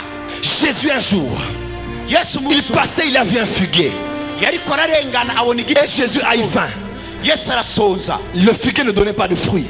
uwo musukoni niwe Et il a atanga maudit le figuier. abwira icyo giti Le cy'umusukoni lendemain, il repassait par là. bukeye bwaho Et la Bible dit Bibiliya ivuga ngo que le figuier a séché jusqu'à la racine. yari yavumye cya giti bivuga ngo cya giti ngo kica kiruma gushika mu mizi. Dis à ton voisin, allons à la racine.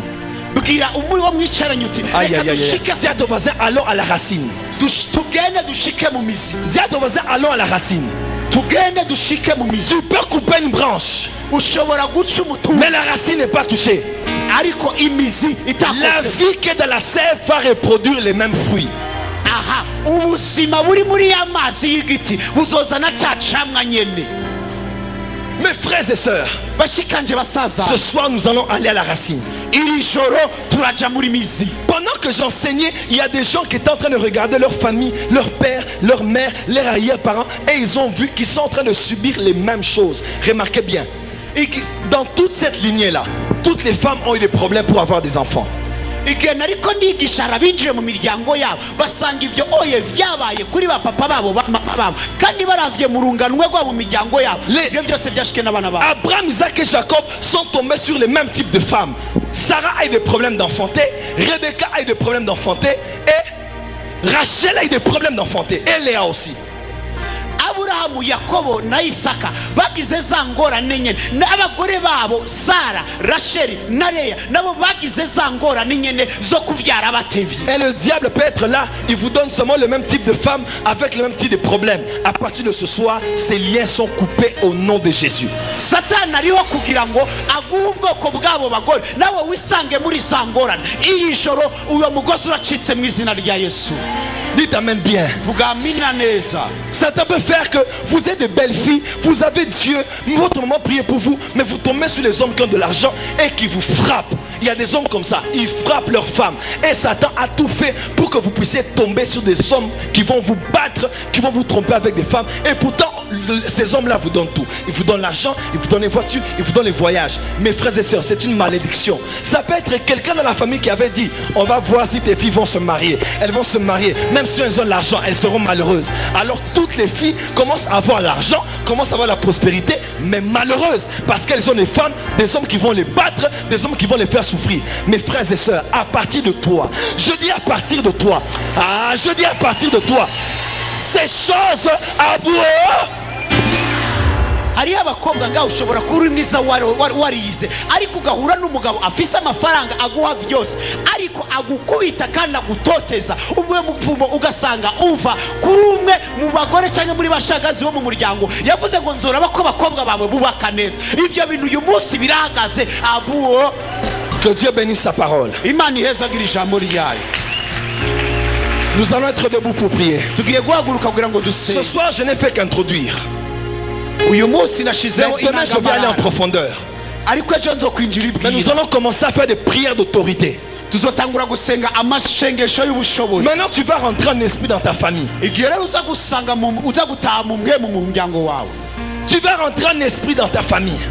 Urataha uri mu mwe mu muryango wawe. Tu vas aller à la racine. Ugende ushike mu mizi. Et tu vas renverser les autels de la maison de ton père. Hanyuma utembagaze ibicaniro mu muryango J'aimerais wawe. entendre un amen de guerre ici. Un amen Ndashaka de guerre. kumva amena y'intambara hano hantu. Je dis un amen de guerre. Amena y'intambara. Koramakashene. Écoutez, quand le diable te combat, Iyo Satana kugwanya il ne plaisante pas. we ntafyina Il ne blague pas. ntafyina. Quand ces liens-là agissent par des personnes qui ont maudit ta vie et ta famille, ils ne blaguent pas, ils ne plaisantent pas. Abo bantu bavumye umuryango wawe iyo bariko barabikora bo niba bariko barafyina. Et quand le prophète dit prier, prends ta vie au sérieux. Rero umuhanuzi avuze ngo senga bifate nkama. Ne sois pas en train de regarder les gens ou de croire que tu es un professionnel. Prie parce que tu es en train de faire tout, non seulement pour te battre pour toi, mais aussi pour ta progéniture. Uviriza nturaba uwo muri ko muraraba wifate nkaho ivy'amasengesho wabimenyereye. Oya gwana ugwanira n'uruvyaro rwawe. Et quand on va commencer à prier, igihe tugiye gutangura je vous gusenga dis que le ciel est ouvert. ndababwiye ngo ijuru rirakinguye Le feu du jugement umuriro w'urubanza qui est descendu dans le temps d'Élie wamanutse mu gihe cya Eliya va descendre ici. uramanuka hano hantu Et les liens vont être coupés. kandi imigozi iracikagurika. Demain, je parlerai sur les liens de sang, les liens de nom, les liens qui ont été faits par la voie du sexe. Je parlerai des choses terribles demain. ejo nzovuga imigozi ifatiye ku maraso, ku mazina, ku busambanyi. ejo nzovuga ibintu bikomeye cyane. Mais ce soir, ariko uyu munsi iri joro ces liens vont tomber. iyo migozi iracika. Je dis ces liens vont tomber. iyo migozi iracika. Dites dans la main très fort. vuga amena n'inkombe. Levez les deux mains. yuzuye ibiganza Dites byawe. Seigneur Jésus. vuga mwami Yesu. Dites Seigneur Jésus. mwami Yesu. J'ai entendu ta parole. Ufite ijambo ryawe. Ta parole est la vérité. ijambo ryawe ni ukuri. Et la vérité m'a franchi. kandi ukuri kumakwidegera. Ta parole ijambo ryawe entre dans mon âme, yinjira mu bugingo bwanje, dans mon subconscient, mu mutima dans ma conscience. mu mutima wanjye. Mon âme est changée. ubugingo bwanje Mon burahinduka. âme est renouvelée. ubugingo bwanje Et bwubatse. je refuse. kandi ndanse Je refuse ndanse de vivre kubaho les liens imigozi de mon père, yo kwa de data, ma mère, yo kwa mama, de mes grands-parents yo kwa ou basogokuru de mes ancêtres. canke yo Je suis né de nouveau. navutse ubwa kabiri. Je suis enfant de Dieu. ndi umwana w'Imana. Je refuse ndanse ces liens qui me réclament. iyo migozi Je inywera. refuse ndanse ces liens qui réclament mes enfants. iyo migozi isaba abana. Voilà pourquoi ce soir, cyo gituma iri joro je coupe les liens, ciye iyo migozi je renverse les autels. ndembagaje ivyo bigirwa. Au nom de... izina rya Allez, commencez à prier, commencez à tanga prier. urusenge, Commencez à prier. tanga urusenge. On peut bouger la chair. Commencez à prier. Commencez à prier. Circulez s'il le faut. Commencez à prier. Augmentez le son. tanga Différence. urusenge. Différence. bishobotse ugendagende. Karamasanda. Pas de Ndabasavye pitié. mutuze ijwi ryanjye. Pas de pitié. Pas de Mbabazi, pitié. nta mbabazi, Pas de pitié. nta mbabazi. Ne prie pas comme un irresponsable. ntusenge nk'umuntu ataco yitwayeho. Prie pour tes enfants. sengera abana bawe. Priez. senga, Priez. senga. Voilà la délivrance en train de commencer. kubohoka gutangura. La délivrance commence. kubohoka kwatangura. Dieu touche les enfants aînés. imana iri kwiyakunda abana Dieu b'imfura. touche les fils aînés. imana iri kwikora abana La b'imfura. puissance de Dieu est là. ubushobozi bw'imana. Allez, priez, priez, priez, priez. senga.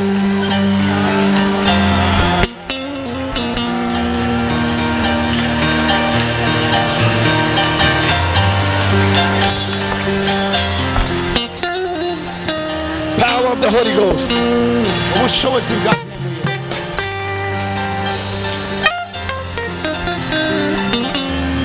Pas de pitié, pas de pitié.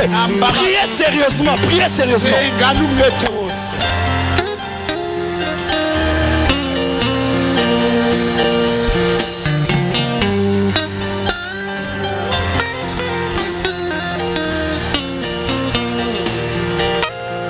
La puissance de Dieu est là.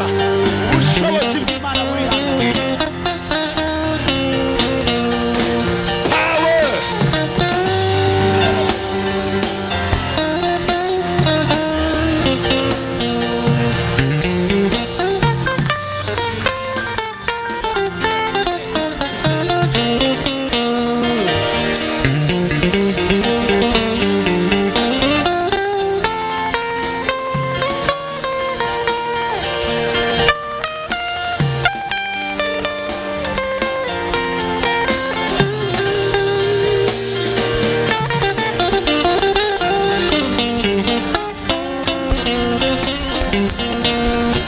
Kadabosha.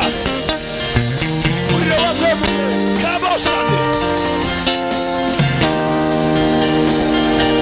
Priez. senga. Renversez. Renversez. Renversez. sangangura. Renversez. komora. Power. tuka.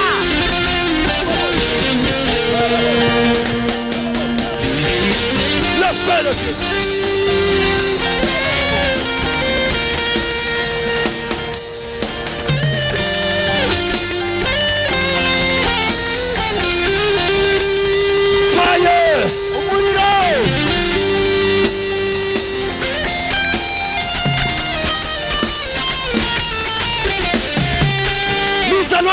le feu.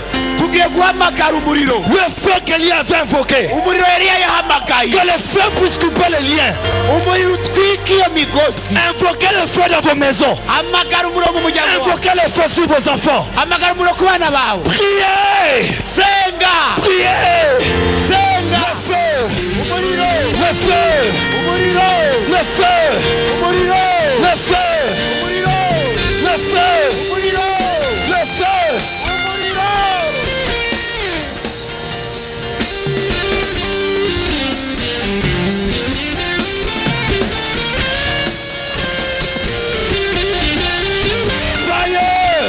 umuriro.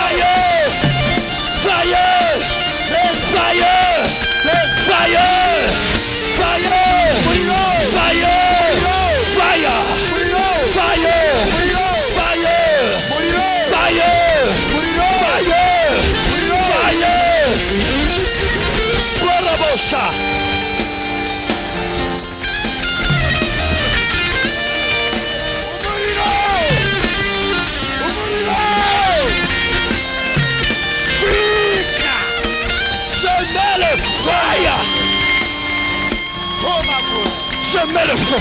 Je mets le feu.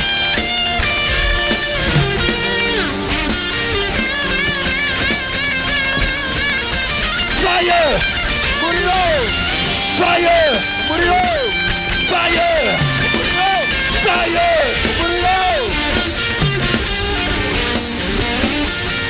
Go babosa.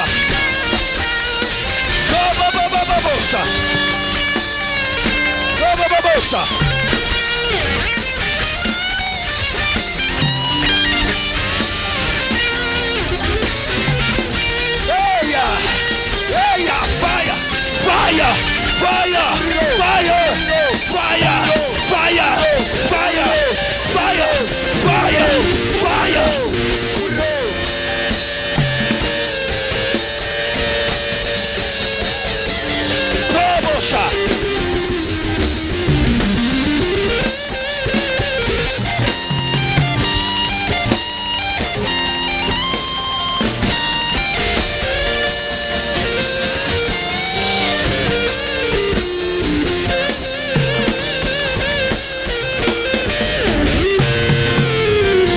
Levez les mains. Le feu descend dans la salle. Le feu descend. Le feu descend. 23 personnes vont être touchées. 23 personnes. Les anges guerriers. Les anges guerriers ont des épées dans les mains. Ils entrent dans la salle. Elles coupent les liens. Fermez les yeux. Fermez les yeux. 23 personnes. Il y aura des papas, des mamans, même des gens qui servent Dieu. Parce que les anges sont en train d'aller couper des liens. Même des couples sont en train de recevoir. Que tous les couples se tiennent main dans la main. Que tous les couples soient main dans la main. Le feu de Dieu est en train d'aller à la racine. Ce n'est pas la faute de ton mari. Ce n'est pas la faute de ta femme. Ce sont des liens qui le réclament. Voilà, le feu descend. Il y a des gens qui vont pousser des cris. Il y a des gens qui vont commencer à crier comme des chiens. Il y a des démons qui vont sortir. Le feu. Amenez ces personnes devant ici. 23 personnes. 23 personnes. Que tout le monde soit en prière. Attention, ça peut être toi. Le feu descend très fort. Il y a des femmes mariées qui ont des caractères héréditaires. Attention, c'est le feu qui descend. 23 personnes. 23 personnes. 23 personnes. 23 personnes. Le feu entre dans la salle. Que tout le monde mette les mains sur le ventre. Mettez les mains sur le ventre. Fermez les yeux, ne soyez pas distraits. Il y a des esprits qui sortent. Ça sort. birasohoka Ça sort. Il y a birasohotse même des gens qui vont commencer à vomir. hariyo abantu bagiye gutangura Excusez-moi, il y a même des gens qui auront besoin d'aller au petit coin, hariyo n'abantu baza gushaka kuja muri toilette d'aller aux toilettes. muri Il y toilette a la puissance de la délivrance ici. hariho ubushobozi bubohowe Il y a le feu qui entre partout. hariho umuriro winjiye muri wewe Emmenez-moi ces 23 personnes. Emmenez-moi. sangira abo bantu 23 C'est le feu qui descend. ni umuriro umanutse C'est le feu. ni umuriro C'est le feu. umuriro Je dis c'est le feu. navuze ngo ni Je dis umuriro c'est le feu. ni umuriro Il reste 20 personnes. haracyasigaye abantu Ça va être fort. biraza Ne gukomera regarde pas ton voisin. nuraba uri iruhande rwawe Occupe-toi de ta vie. raba ubuzima bitwara Dieu est venu délivrer. imana aje kubohora Occupe-toi de ta vie. bitwara ariko ubuzima Dieu veut te bwawe libérer dans ta famille. imana igomba kukubohora mu Il veut muryango te libérer dans ton foyer. wawe igiye kukubohora mu rugo Ah, fire. rwawe Fire. umuriro Libère-la. mubohoka Le feu. umuriro Je parle du feu. navuze umuriro Aidez-moi ici, aidez-moi ici. Le feu, le feu. Fire. Le J'attendrai feu. umuriro Fire. jusqu'à ce que Le feu. le feu descende. Le feu. Le feu. Je parle du feu. J'attendrai Le feu. jusqu'à Le ce feu. que le Kobababosha. feu descende. Le feu de Dieu descend. J'attendrai jusqu'à ce que le feu descende. umuriro Elia, Elia, Elia,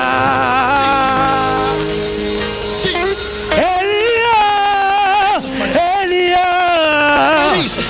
Elia, Le feu descend.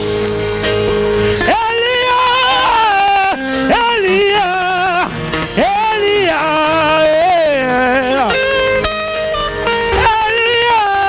Le feu descend. Elia, Elia. J'attendrai jusqu'à ce que le feu descende. J'attendrai jusqu'à ce que le feu descende. Elia, Elia, Elia, Elia, Elia, Elia, Elia, Elia, Elia. J'attendrai jusqu'à ce que le feu descende.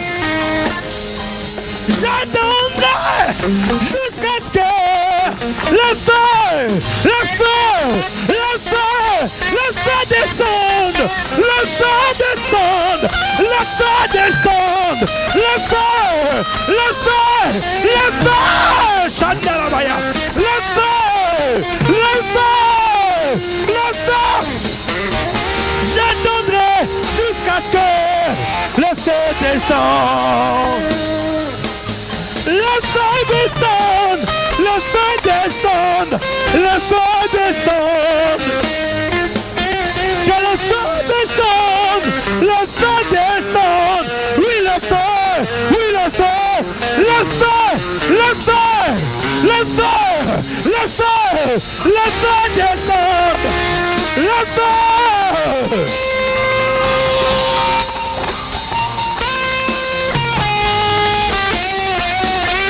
Fire, fire, fire, fire, fire, fire, fire.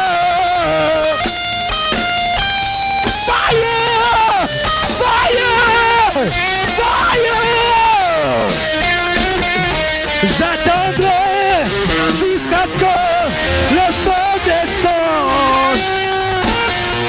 J'attendrai jusqu'à ce que le feu descende. Le feu descend. Le feu descend. Le feu descend. Le feu descend. Le feu descend. Le feu descend.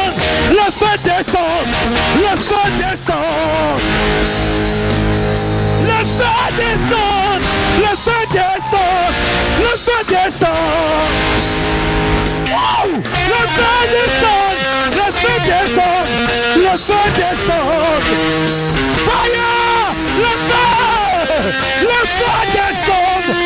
feu descend. Le feu descend. Le feu. Le feu. Le feu. Le feu. Le feu descend. Le feu descend. Le feu descend. Le feu. Le feu. Le feu. Le feu. Le feu. Le feu descend. Le feu descend. Le feu descend. Dans ma famille, le feu descend. Le feu descend. Dans ma vie, le feu descend. Le feu descend. Dans mon foyer, le feu descend. Le feu descend. Sur mes enfants, le feu descend. Le feu. Que tout le monde fasse silence. umuntu wese mu gacerere Fermez les yeux. umiriza amaso Les yawe esprits qui sortent. ari impwemu ziriko ziragenda zirahunga.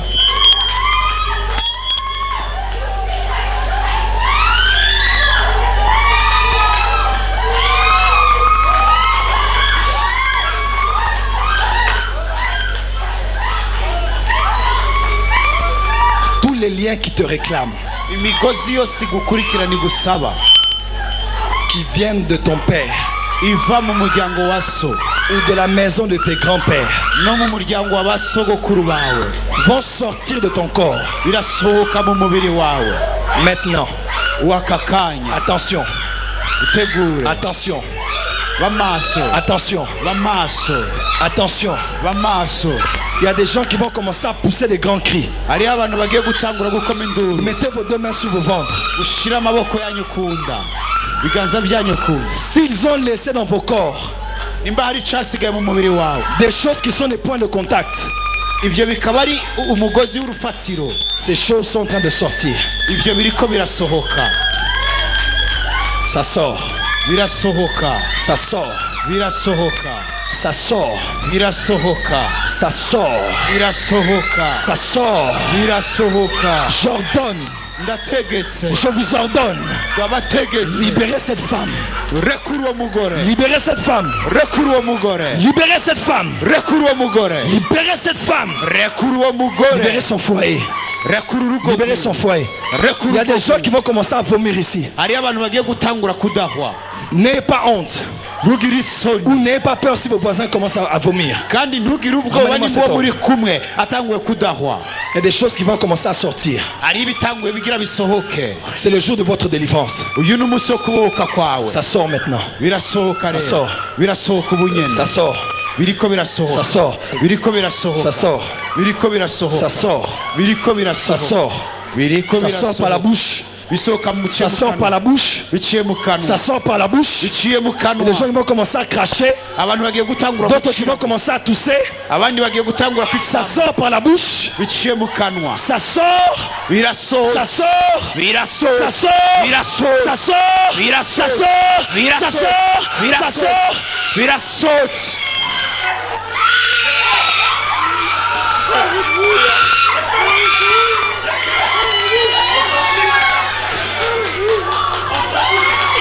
Que tous les aînés de famille lèvent leur main droite en l'air. imfura mu miryango ziduze ibiganza by'ukuri. Que tous les aînés de famille lèvent les mains droites. imfura muduze ibiganza by'iburyo. Tous ceux qui sont aînés de famille, levez les mains droites. Aidez cette femme, c'est le jour de sa délivrance. Ne la mettez pas avec tout le monde parce qu'elle est enceinte. Mettez-la à côté. Ne la mettez pas avec tout le monde, mettez-la à côté. mushire ku ruhande kuko Fermez les yeux. muhumirize amaso yanyu.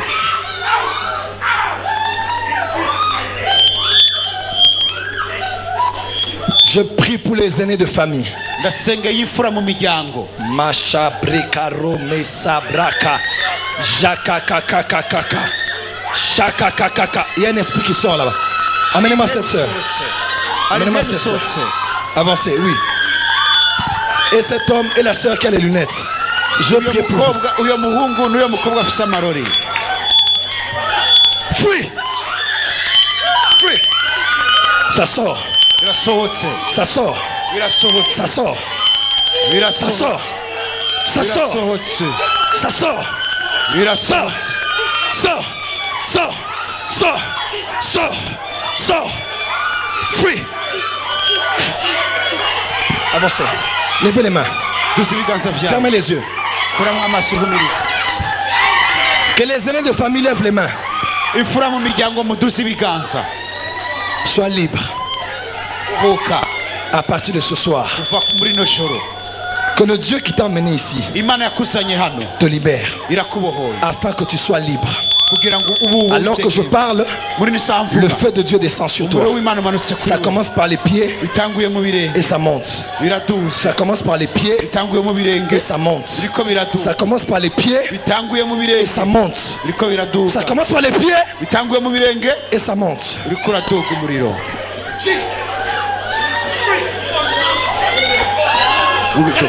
Mugarugurutse.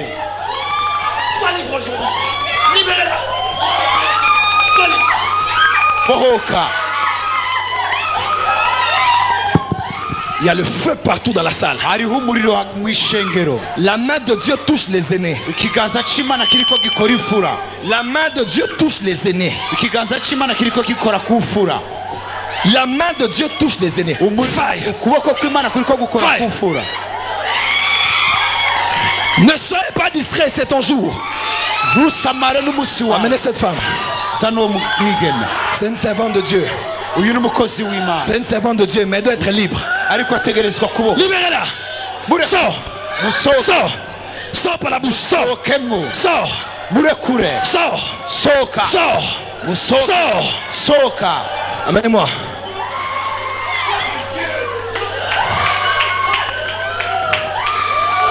Sors.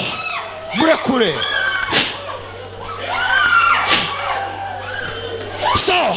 Murekure. Sors. Sohoka. Sors. Sohoka.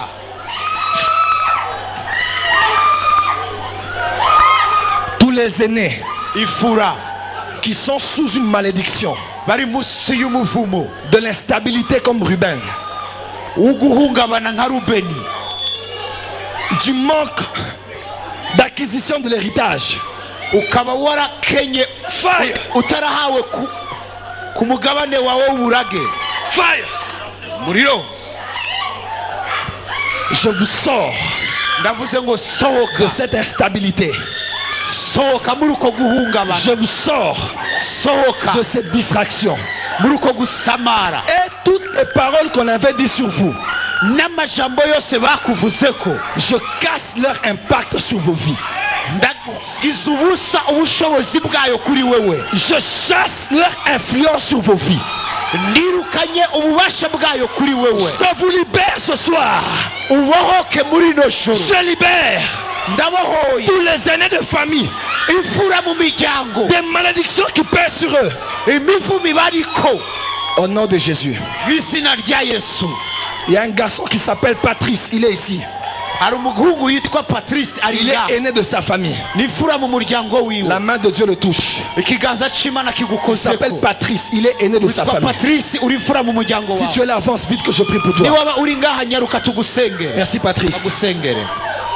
Urakoze Patrice. Dieu m'a dit Patrice est mon serviteur. Imana yambwiye ngo Patrice n'umukozi Mais wanjye. il est très combattu dans sa famille. Ariko aragwanywa mu muryango wiwe. Même pour étudier, il étudie en dents de scie.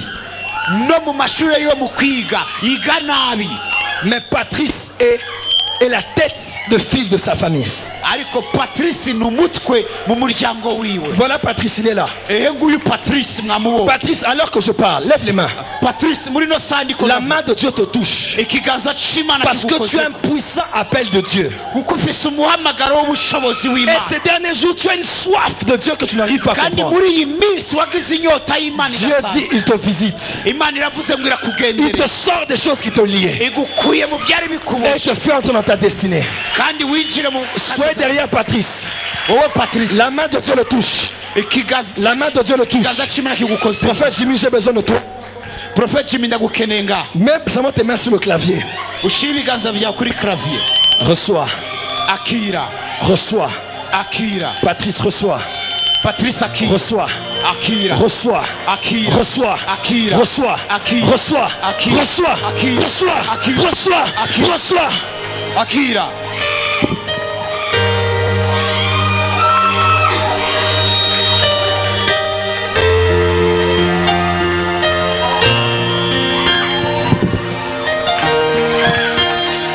La vie des femmes ne te détruira pas.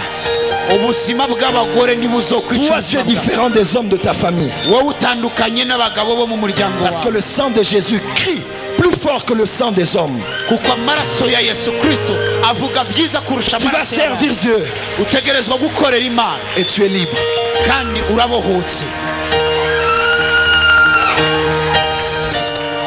Tous les aînés sont libres ici. abagabo bose murabohotse mu izina rye. Les aînés sont libérés. imfura zose murabohotse. Les aînés sont libérés. imfura murabohotse. Ramenez-moi Patrice. zanira Patrice.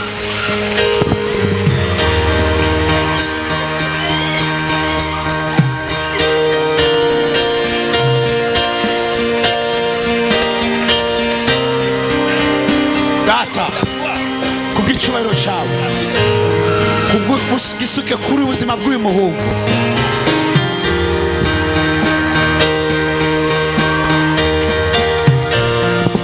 Acclamez très fort le Seigneur. komera Imana amashyi cyane. Je veux prier pour une dernière chose. ngiye gusengera ikintu cya nyuma. Mettez vos deux mains sur vos ventres. shira ibiganza byanyu ku nda. Toute maladie, mais qui est d'origine démoniaque ou héréditaire, indwara yose iva mu muryango wawe canke ku badayimoni. diabète héréditaire, diyabete iva mu muryango. stérilité héréditaire. ubugumba bwo mu muryango. Il y a des gens qui ont des maladies qui ne se manifestent qu'à une période de leur âge. hari abantu bafise indwara ziseruka mu gihe runaka mu myaka yabo. La maladie est déjà là, indwara iri ahari mais elle attend un âge pour s'activer. ariko irindiriye imyaka runaka kugira ngo ijye ahabona. Il y a même d'autres familles ici. hari iyindi miryango. Les hommes ne dépassent pas un certain âge. Tout le monde meurt à un plafond d'un âge là. Personne ne dépasse ça. Tout le monde doit mourir. abagabo muri iyo miryango hari imyaka batarenze. iyo bashitse kuri iyo myaka barahwera. Ah. La puissance de Dieu brise. ubushobozi bw'Imana buriko burakora hano hantu. Toute maladie indwara zose héréditaire, karande. différence. Toute maladie héréditaire, indwara zose karande. diabète héréditaire, diyabete iva mu muryango. cancer héréditaire. kanseri yo mu muryango. Dieu touche cette femme qui est en face de moi. Dieu touche. Allez derrière elle. Allez derrière elle. Allez derrière elle. Ne sois pas distrait, c'est ton jour là où tu es. ntusamare n'umunsi wawe aho uri. Ma prekesi prokoma shabreka. La kasoko popokoshi. Magasika mamakaso. Li parako manakuma. Sika makuma kakaka. Ruka makaba kobokobo. Kabakaba kabaka. Kabakaba kaka. Kakakakakakakakakakakakakakaka. Makasaka. Rakabasaka. Magazaka mangoko boso. Mekaka magamayaka. Maya basaka baya. Kobo samada. Parmekebelo. Makasoke. Ka. Personne ne va se blesser, laissez-les. ntumwe aza kuvunika ntimugire La ubwoba. puissance de Dieu est ici. ubushobozi bw'Imana buri hano. Que tout le monde soit concentré. umuntu wese abe maso. Makaso. Makasika. Marikasoma. Marimasupa nikama sopa. Lekamayo kobosha. Niyamasuma na kampo maike. Romaka mayobosha. Laissez cette femme. reka uwo mwikenyezi Que personne ne la touche. ntagire umukorako. Kamalokobasha. urayasha. Amenez cette jeune fille. sa n'uwo mwigeme. Donnez-moi donne-moi le linge là. sana ako gatebe. Le linge.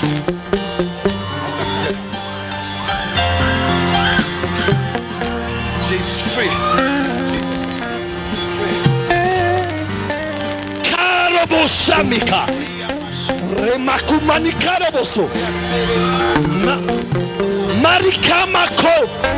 Lesumanikapo mayaka. Kumanese manikafa. Romakabashe.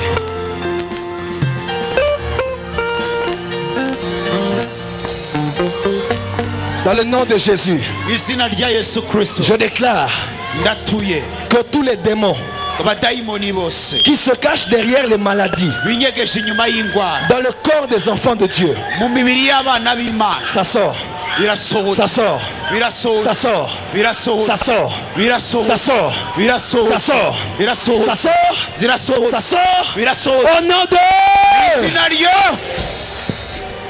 Maintenant que tout le monde commence à invoquer le sang umuntu wese atangure ahamagara amaraso sur toi, tes enfants, ta famille, ta maison. kuri wowe ku bana bawe ku muryango wawe ku nzu Prions yawe la différence. Prions au nom de Jésus. senga mu izina rya Yesu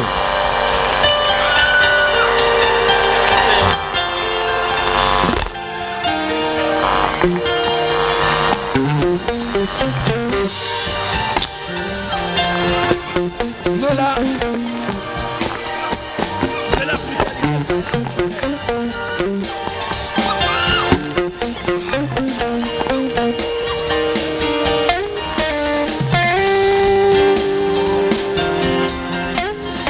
Laissez-la, laissez-la, laissez-la, laissez-la, laissez-la, laissez-la.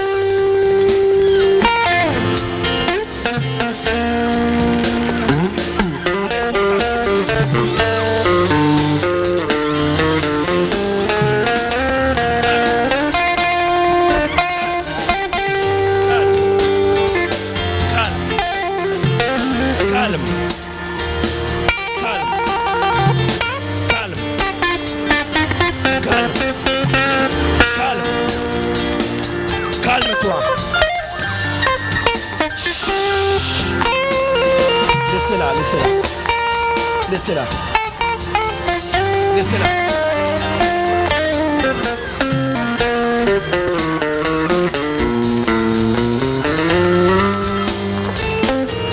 Invoquez le sang.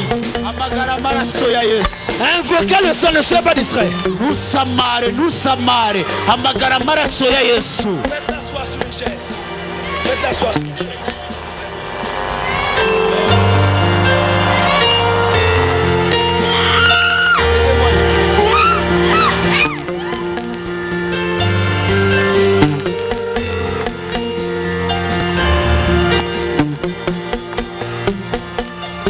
Au nom de... mu izina rya Maintenant restez calme. Levez les mains. uzi ibiganza byawe Je déclare ndatura que toi, yuko wewe tu es l'exception. yuko uri w'igiciro Je déclare ndatura que yuko ton foyer umuryango est wawe l'exception. n'uwiharijwe Tu es l'ancêtre d'une nouvelle génération. aha uri imfura y'urunganwe rushasha Par toi, biciye muri wewe l'histoire ne se répétera plus. amakuru ya kera ntazosubira kuvugwa Tu n'es pas né pour répéter l'histoire, les histoires qui se sont toujours passées. Tu es né pour commencer une nouvelle histoire. ntiwavutse kugira ngo usubire kubaho mu byabayeho mu muryango wawe wavutse ngo utangure ubuzima bushasha Toi, tu es béni. wewe urahezagiwe Ta famille est bénie. umuryango wawe urahezagiwe Le divorce n'est pas votre partage. kwahukana ko mu muryango wawe si L'adultère n'est pas kwawe votre partage. ubusambanyi si umurage La wawe stérilité n'est pas votre partage. ubugumba si umurage wawe Tu n'es pas ce que les parents ont dit que tu seras. ntuzoba icyo ababyeyi bavuze ko Tu uzoba as dit ce que Dieu a dit que tu es. uzoba icyo imana yavuze ko uzoba cyo Sur toi, niyaba wewe même si quelqu'un qui était déjà mort nawe waba hari umuntu yapfuye était allé de la tombe avec des paroles qu'il avait dit sur toi, akajyana mu mva yiwe amajambo yakuvuze ko Jésus est déjà allé au tombeau. yesu yarakiri kuzimumva Même si naho on avait coulé le sang basesha amaraso pour vous sacrifier, kugira ngo bagutange je kwikimaza déclare que le sang de Jésus crie plus que le sang des hommes. byatuye yuko amaraso ya yesu avuga kurusha y'abantu Par le sang de Jésus, amaraso ya yesu tu es guéri, urakize tu es libre, urabohotse tu es différent. Au uwitandukanye nom de Jésus, mu izina rya nous yesu crions 3 fois victoire. Comment? Victoire, victoire, Victoire. Je ne vous entends pas. Victoire 3 fois. Comment? neza Victoire. victoire victoire victoire 3 3 fois victoire, comment? Victoire. Victoire. Victoire. Victoire. C'est des cris de victoire. Mugashane muzakaruka intsinzi.